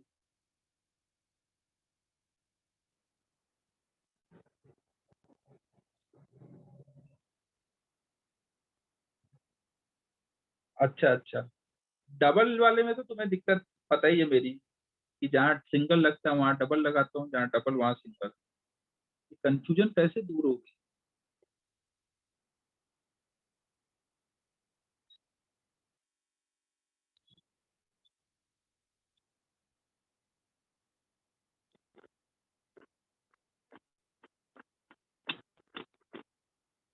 नोट हो गया? अच्छा, आयुष कुंबर ने कर दिया। ठीक है अमन, ओके, मैं लोड नहीं ले रहा हूँ, थोड़ा लेने लगा था लेकिन तूने तेरे बोलते ही रुक गया मैं। तो लोड न लेते हुए अब हम लोग चलते हैं 9वें नंबर की तरफ। तो ये जो 9वां नंबर है ये क्या बोलता है कि अगर आप कोई भी कंडक्टर को ग्राउंड से कनेक्ट कर दोगे, ये सिंबल किस चीज का है? ग्राउंडिंग का सिंबल है। कहीं पे भी अगर हमने एक वायर लगाई और ऐसे ऐसे कर दिया, ऐसे डैश डैश लाइन बना दी, तो इसका मतलब होता है कि इसको हमने ग्राउंड से कनेक्ट कर दिया है ना? ग्राउंडिंग। ग्राउंड से कनेक्ट करने को क्या बोलते हैं? ग्राउंडिंग। और ग्राउंड का पोटेंशियल हम लोग कितना मानते हैं? 0। हाँ, अर्थिंग भी बोलते हैं, नॉर्मल डेली लाइफ में अर्थिंग बोलते हैं, इधर हम लोग ग्राउंडिंग ही बोलते हैं, अर्थिंग भी बोल सकते हैं। तो ग्राउंडिंग कर देते हैं और ग्राउंड का पोटेंशियल हम कितना मानते हैं? 0। तो उससे कनेक्टेड हर बॉडी का पोटेंशियल क्या हो जाएगा? 0, क्योंकि ग्राउंड का तो पोटेंशियल चेंज होगा नहीं, और आपने इन दोनों को कनेक्ट कर दिया। तो कनेक्ट कर दोगे तो क्या होगा? ये तब तक चार्ज मूव करेगा जब तक कि दोनों के पोटेंशियल सेम नहीं हो जाए। अब इसका तो 0 है तो इसका भी 0 हो जाएगा।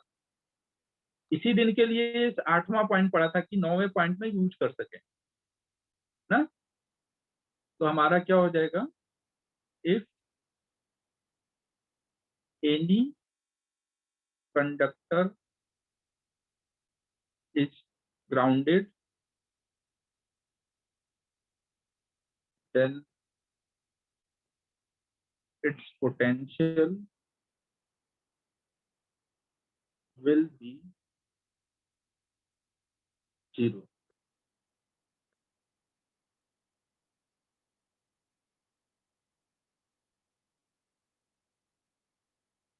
एक चीज यहाँ पे और ध्यान रखना, ये जो ऊपर मैंने पॉइंट लिखा है यहाँ पर हमने ये माना है कि बाहर से कोई इलेक्ट्रिक फील्ड नहीं है ना। अगर एक्सटर्नल इलेक्ट्रिक फील्ड आ जाएगी तो वो भी इफेक्ट डालेगा इस चार्ज डेंसिटी पे। हमने ये माना है कि अभी एक्सटर्नल इलेक्ट्रिक फील्ड अगर नहीं है, बाहर से कोई इलेक्ट्रिक फील्ड नहीं है, तो केवल सिग्मा आर पे डिपेंड करेगा। अगर वो भी है तो दोनों पे डिपेंड करेगा, ई पर भी और आर पे भी। 7वां पॉइंट समझ लो ना बच्चों, अगर बाहर से इलेक्ट्रिक फील्ड आता है तो उसका भी इफेक्ट आता है। वो वाले प्रॉब्लम करने वाले हैं हम लोग आगे उस टाइप के, तो इसलिए वो भी इंपॉर्टेंट नहीं, लेकिन लिख देता हूँ कि आपको पता रहे कि ये 0 लेकर के ये बताया है।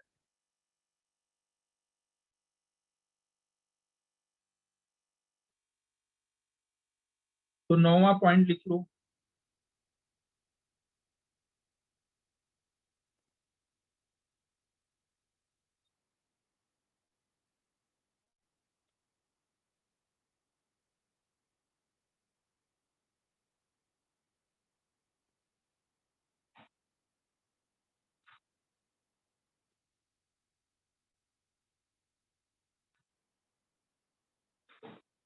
फिर अब आता है 9वें के बाद अपना 10वां पॉइंट। 10वां पॉइंट क्या बोलता है?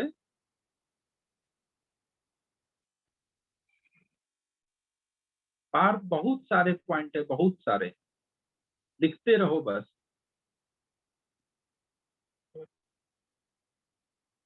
बस खत्म होने वाला है पार्ट, और 2 मिनट। तुम लोग तेजी में लिखो, बस खत्म हो जाएगा।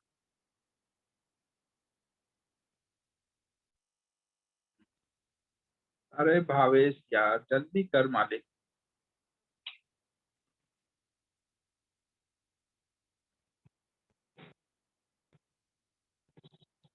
तो अब हम लोग देखते हैं 10वां पॉइंट। तो 10वां पॉइंट देखो क्या है, अगर हम लोग कोई भी कंडक्टर लेते हैं और उसको कुछ चार्ज दे दें, और यहाँ आसपास कुछ नहीं है, आइसोलेटेड एक कंडक्टर है, और उसको ग्राउंड से कनेक्ट करें, तो इस पे कितना चार्ज आएगा? सलोनी, बस तुम्हारी जो दिन भावनाएं चल रही थी उसी को मैंने लिखा है 10वें पॉइंट में। इससे पहले कि तुम सोचो मैंने लिख दिया था कि अगर हम कोई कंडक्टर लें और इसको चार्ज दे दें और फिर ग्राउंड से कनेक्ट करें तो क्या होगा। ये हाई पोटेंशियल है और ग्राउंड जीरो पोटेंशियल पे है, तो क्या होगा, चार्ज किधर से किधर भागने लगेगा? चार्ज किधर से किधर भागेगा बच्चों? जैसे मैं स्विच क्लोज करूंगा हाई टू लो भागने लगेगा, तो जैसे मैं स्विच क्लोज करूंगा चार्ज लाइन लगा के शुरू हो जाएंगे आने के लिए, तुरंत भागना शुरू हो जाएगा। और जब भागना शुरू हो जाएगा तो कब तक भागते रहेंगे? जब तक कि जो इसका पोटेंशियल है वही इसका पोटेंशियल हो जाए। इसका पोटेंशियल कितना है? अर्थ जो है, अर्थ को आप मान सकते हो कि एक पूरा इलेक्ट्रॉन, बहुत सारा यहाँ निगेटिव चार्ज भरा हुआ है और उतना ही पॉजिटिव भी चार्ज भरा हुआ है। जितना इलेक्ट्रॉन है उतना ही प्रोटॉन है, तो पूरा एक समुद्र है वो चार्ज का। उसमें एक दो बकेट चार्ज लाके डाल दोगे तो कुछ फर्क पड़ेगा? समुद्र में से एक दो बकेट पानी भर के निकाल लो या डाल दो, पानी के लेवल पे कोई फर्क पड़ेगा? कोई इफेक्ट नहीं पड़ेगा। तो इसका मतलब यहाँ का चार्ज जो होगा सब फ्लो करके अर्थ में आएगा। तो अर्थ का पोटेंशियल अगर पहले जीरो था तो बाद में भी क्या रहेगा? जीरो। तो यहाँ का पोटेंशियल जीरो हो चुका है। और चार्ज कब तक भागता रहेगा? जब तक कि यहाँ का सारा चार्ज भाग करके अर्थ में ना आ जाए, क्योंकि जब तक यहाँ चार्ज रहेगा इसका पोटेंशियल जीरो से ज्यादा रहेगा। तो एक आइसोलेटेड कंडक्टर को अगर हम ग्राउंड से कनेक्ट करेंगे तो उसका चार्ज भी जीरो हो जाएगा और पोटेंशियल तो जीरो होगा ही। If an isolated conductor, isolated इसलिए क्योंकि अगर आपने यहाँ पे कोई मान लो निगेटिव वाला चार्ज ला के रख दिया तो इंडक्शन की वजह से प्लस रुक सकता है ना। अगर निगेटिव चार्ज ला के रखोगे तो निगेटिव वाला प्लस को अट्रैक्ट करके रोक सकता है ना। तो मैंने क्या बोला है, कुछ नहीं है, एक आइसोलेटेड कंडक्टर है और ग्राउंड से कनेक्ट करोगे तो क्या होगा हम लोग ये देख रहे हैं। If an isolated conductor is connected to ground, then charge and potential of conductor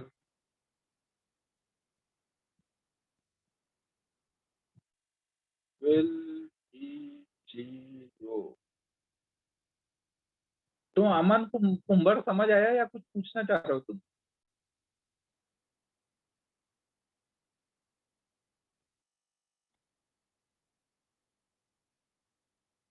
अमन कुंभर जी क्या बोलना चाह रहे हो?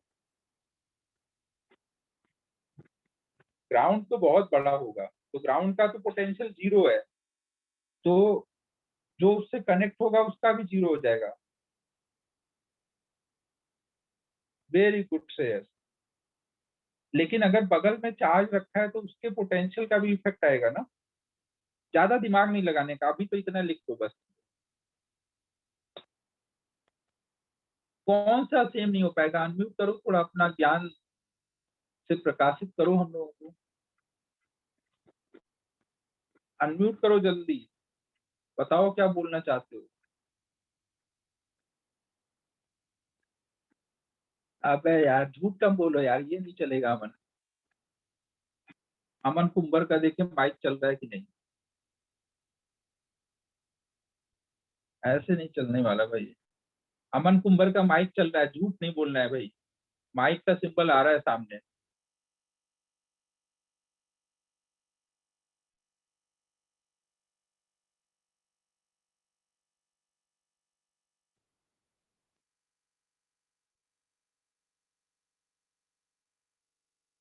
तो 5 मिनट बाद अमन कुंवर आएगा, तब अपना डाउट पूछेगा, तब तक हम लोग पढ़ते हैं आगे। तो अब 10 के बाद हम लोग जाते हैं 11 नंबर पे।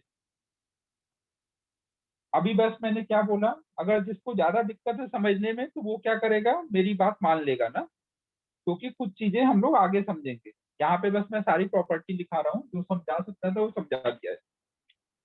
तो 10वें नंबर पे हमने समझ लिया कि एक ग्राउंड से कनेक्टेड चीज की पोटेंशियल 0 हो जाएगी, कंडक्टर की, और चार्ज हेलो हेलो सर, हाँ आवाज आ हाँ, रहा है?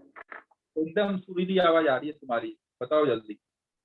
सर जब वो कनेक्ट करेंगे ग्राउंड से तो फिर हाँ, उसका चार्ज तो ग्राउंड जितना नहीं ये हो पाएगा ना सर? ग्राउंड जो होगा, ग्राउंड उसका सारा चार्ज खींच लेगा। बाद में क्या दिखेगा, एक कंडक्टर दिखेगा और ग्राउंड दिखेगा, कहीं कोई चार्ज नहीं दिखेगा। सर पर वो ग्राउंड में सेम क्या है, सेम ग्राउंड कैसे में होगा क्या है, पर? ग्राउंड में देखो, यहाँ पे इलेक्ट्रॉन भर भर के रहता है ना ग्राउंड के अंदर, फ्री इलेक्ट्रॉन, बहुत मेटल है अर्थ क्रस्ट में, हाँ ना जियोग्राफी में पढ़ा होगा आपने। तो वो हाँ हाँ इलेक्ट्रॉन आ करके सब इसके प्लस को न्यूट्रलाइज कर दिया है, तो इसका चार्ज खत्म हो गया। अगर मान लो ये इसको कोई चार्ज नहीं दिया तो इसका कोई पोटेंशियल आएगा? नहीं, समझ गया सर, समझ गया नहीं आएगा ना। और ग्राउंड से हमने हाँ मान लो एक बकेट इलेक्ट्रॉन निकाला इसको न्यूट्रलाइज करने के लिए, तो क्या ग्राउंड अपनी ग्राउंड से इलेक्ट्रॉन कम हो गए तो क्या पॉजिटिवली चार्ज हो जाएगा?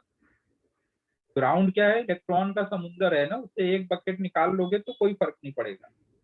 तो हाँ ग्राउंड का सर, समझ पोटेंशियल 0 रहेगा, इसका भी पोटेंशियल 0 रहेगा, चार्ज भी दोनों का 0 हो गया है।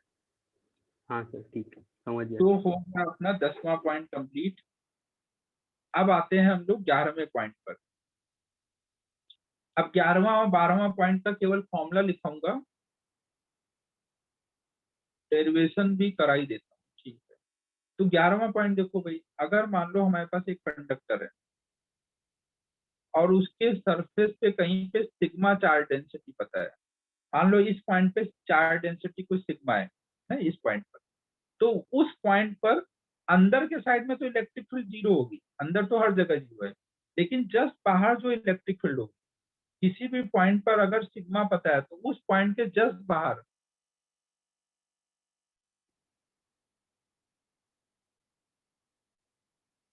पांडा जी अब थोड़ा इमोशनल हो गए हैं चार्ज सुनते सुनते, तो बैठी बैठी बातें करने लगे हैं। उस पर ध्यान न दिया जाए और इधर फोकस किया जाए 11वें पॉइंट पर। अभी थोड़ा मैं जल्दी में हूँ, तो इसलिए पांडा अभी ये थोड़ी देर बाद देखता हूँ टाइम बचने पर। तो 11वां पॉइंट देखो क्या है, कोई भी कंडक्टर के जस्ट बाहर अगर हम लोग इलेक्ट्रिक फील्ड निकालें, अगर उस पॉइंट पे इलेक्ट्रिक चार्ज डेंसिटी पता है सिग्मा है, तो वहां पे इलेक्ट्रिक फील्ड की वैल्यू जो आएगी वो होगी सिग्मा बाई एप्सिलॉन नॉट। समझो क्या बोल रहा हूं मैं? मतलब अगर यहाँ पे मान लो आपको पता है कि इस जगह का चार्ज डेंसिटी सिग्मा है, तो यहाँ पे जो इलेक्ट्रिक फील्ड होगा सरफेस पे या सरफेस के जस्ट पास में, ना, वो उसकी वैल्यू कितनी होगी, सिग्मा बाई एप्सिलॉन नॉट। बहुत दूर की बात नहीं कर रहा हूँ, सरफेस के पास में। तो ये हम लोग डिराइव भी कर लेते हैं फटाफट। तो इसके लिए पहले ये पॉइंट लिख लेता हूँ, इफ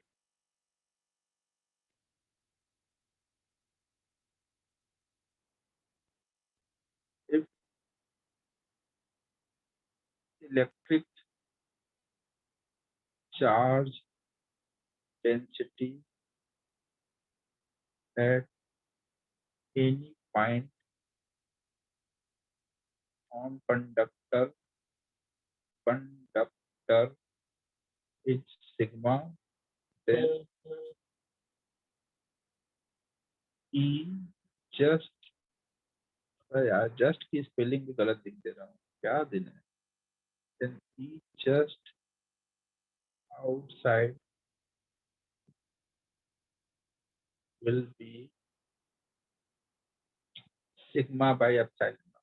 तो देखो E जो होगा, जो जस्ट बाहर निकालोगे कंडक्टर के, तो वो आप बोल सकते हो सिग्मा बाई एप्सिलॉन नॉट होगा। अब इसको मैं डिराइव करके भी समझा देता हूँ फटाफट, फिर उसके बाद आप नोट कर लेना ना। डिराइव कैसे कर सकते हो, मान लो ये हमारा कोई कंडक्टर है और हमें मान लो इस पॉइंट पे ई चाहिए, यहाँ पे हमें सिग्मा पता है,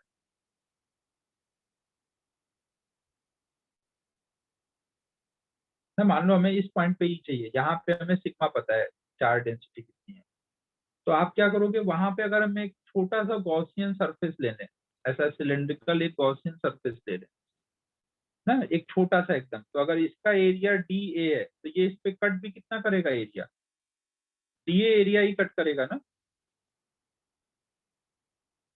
जो सरफेस है उसके परपेंडिकुलर हमने एक ऐसे गॉसियन सरफेस ले लिया है। अगर ऐसा सरफेस है तो परपेंडिकुलर ऐसे लो ना, जैसा भी सरफेस है उसके परपेंडिकुलर एक गॉसियन सरफेस ले लो। कुछ समझ आ रहा है मैं क्या बोल रहा हूँ?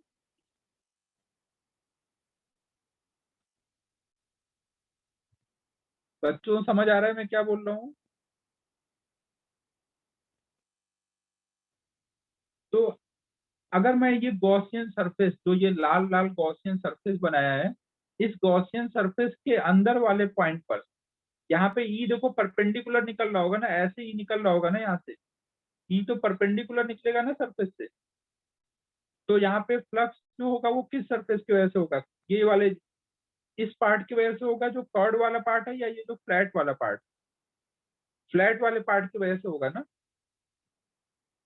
फ्लैट पार्ट की वजह से। और अंदर वाले पार्ट की वजह से कोई फ्लक्स होगा, अंदर वाले फ्लैट पार्ट की वजह से। अंदर तो हमें पता ही है कि ई जीरो है, अंदर तो हमें पता ही है कि ई जीरो है, तो फ्लक्स केवल कहाँ होगा, बाहर वाले पार्ट पे होगा ना। अगर उसका एरिया ए है, डी ए है, और इलेक्ट्रिक फील्ड जस्ट बाहर ई है, तो फ्लक्स कितना बोलोगे, ई इंटू डी ए ना। समझो बच्चों, E into D A.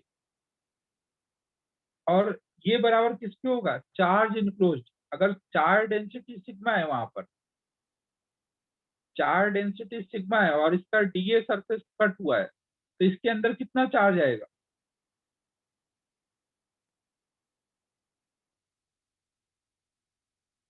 Sigma DA. तो ये हो जाएगा sigma DA by epsilon not, charge upon epsilon not. तो डीए डीए गया, खत्म, और हो गया सिग्मा बाई एप्सिलॉन नॉट। तो ई जस्ट आउटसाइड कंडक्टर आया, सिग्मा बाई एप्सिलॉन नॉट। समझो ना, जस्ट यहाँ पे अगर मान लो चार्ज डेंसिटी पता है, तो यहाँ का ई आप कितना लिखोगे, जो भी इस पॉइंट पे सिग्मा होगा वो सिग्मा है, जो भी इस पॉइंट पे सिग्मा होगा, यहाँ का सिग्मा लोगे और सिग्मा बाई एप्सिलॉन नॉट करोगे, तो जस्ट इसके बाहर का ई आ जाए। समझ आ रहा है बच्चों?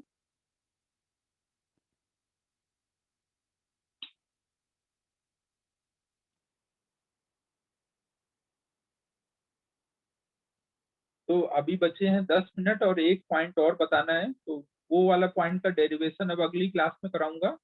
एक पॉइंट बस और बचा है, वो लिखा देता हूँ बस।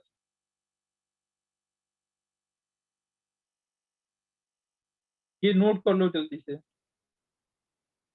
या वो भी लिख लेने दो, लास्ट में नोट कर लेना, 10 ही मिनट बचा है।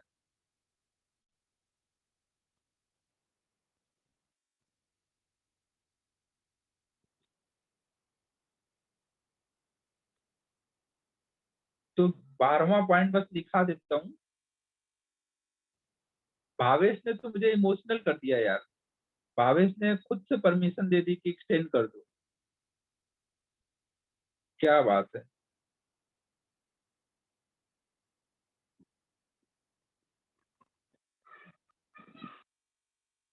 देखो बच्चों, अगर आप कोई भी कंडक्टर को ऐसे चार्ज दे रखते हो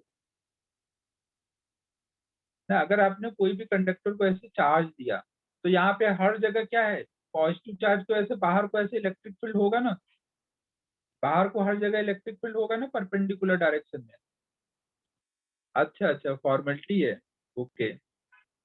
तो बाहर को अगर इलेक्ट्रिक फील्ड होगा तो क्या हर जगह कुछ फोर्स फील हो रहा होगा, यहाँ हर पॉइंट पर अगर बाहर को इलेक्ट्रिक फील्ड है, तो बाहर को हर जगह चार्ज कुछ फोर्स फील कर रहा होगा कि नहीं, इलेक्ट्रिक फील्ड की वजह से। बच्चों जल्दी जल्दी आंसर करो, ताकि हम लोग जल्दी से ये पॉइंट खत्म करें। अगर हमने एक कंडक्टर को चार्ज दिया, तो चार्ज की वजह से बाहर को ऐसे ई आ जाएगा, ई आ जाएगा, तो यहाँ पे मैं छोटा सा कोई एक डीए एरिया लूँ, तो उस डीए एरिया के चार्ज को फोर्स लगेगा कि नहीं लगेगा, फोर्स किधर लगेगा, ई के डायरेक्शन में ना, अगर पॉजिटिव चार्ज है तो ई के डायरेक्शन में। तो फोर्स लगेगा। अगर फोर्स लगेगा, मान लो यहाँ पे एक छोटा सा आपने डीए एरिया लिया, तो उस डीए एरिया पे ऊपर को कुछ डीएफ फोर्स लग रहा है, चार्ज डेंसिटी यहाँ पे सिग्मा है, तो फोर्स पर यूनिट एरिया जो यहाँ लगेगा वो बोलोगे उस पॉइंट का इलेक्ट्रिक प्रेशर है। और इलेक्ट्रिक प्रेशर की वैल्यू हमेशा कितनी आएगी, वहां पे अगर सिग्मा पता है तो sigma square by 2 epsilon not. तो ये आपको आज सोच के आना है, अगली क्लास में मैं ये डिराइव करूंगा। पी का नाम क्या है, इलेक्ट्रिक प्रेशर ना। अगर किसी भी पॉइंट पर सिग्मा चार्ज डेंसिटी है तो वहां पे electric pressure sigma square by 2 epsilon not होगा। अब चवन पीडीएफ से लिख लेना। और ये इलेक्ट्रिक प्रेशर हमेशा आउटसाइड में ही होगा ना, चाहे पॉजिटिव चार्ज होता है या निगेटिव चार्ज। अगर मैं निगेटिव भी चार्ज ले लेता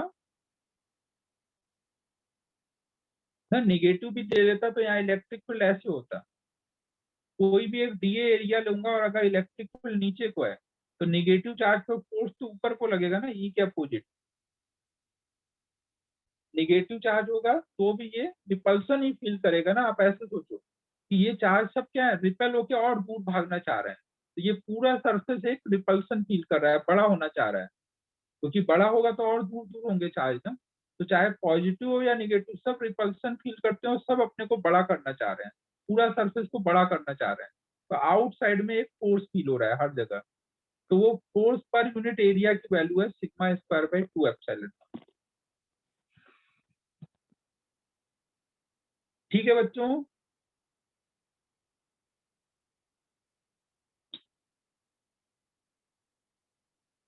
कुछ समझ आ रहा है मैं क्या बोल रहा हूँ?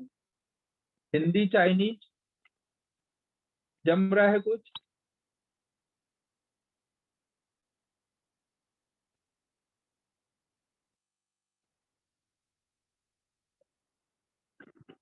देखो खालकर बोल रहा है कि उसका ट्वाइस आ रहा है आंसर, उसने डिराइव करने का ट्राई किया। तो खालकर का ट्वाइस इसलिए आ रहा है क्योंकि खालकर खुद को सुपरमैन समझ रहा है और वो खुद से खुद पे फोर्स लगा के उड़ जा रहा है। खुद से खुद पे फोर्स लगाओगे तो आप सुपरमैन बन जाओगे, और खालकर वही कर रहा है, इसलिए उसका आंसर ट्वाइस आ रहा है। खुद से खुद पे फोर्स नहीं लगाओगे तो सही आ जाएगा। तो खालकर अब सोचो कैसे, कि कैसे सोचोगे कि खुद से खुद पे फोर्स न लगे।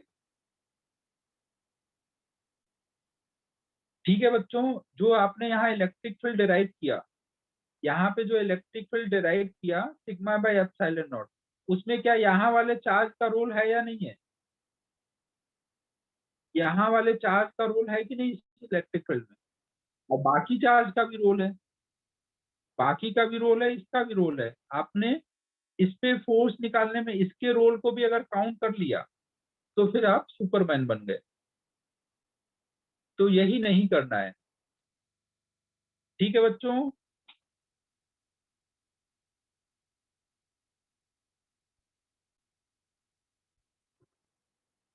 तो अब आप लोग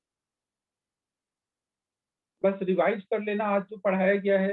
होमवर्क तो अभी दे नहीं पाऊंगा क्योंकि प्रॉब्लम इस पे बहुत सारे बनेंगे, प्रॉब्लम नहीं कर पाए अब। तो नेक्स्ट क्लास में अब होमवर्क दूंगा, तो बस रिवीजन कर लो और ट्राई कर लो कि इलेक्ट्रिक प्रेशर की वैल्यू इतनी कैसे होती है। क्लोज किया जाए।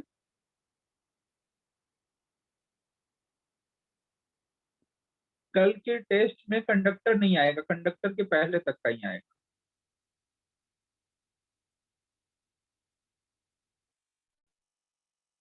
ठीक है बच्चों, फिर क्लोज करते हैं। Bye bye everyone.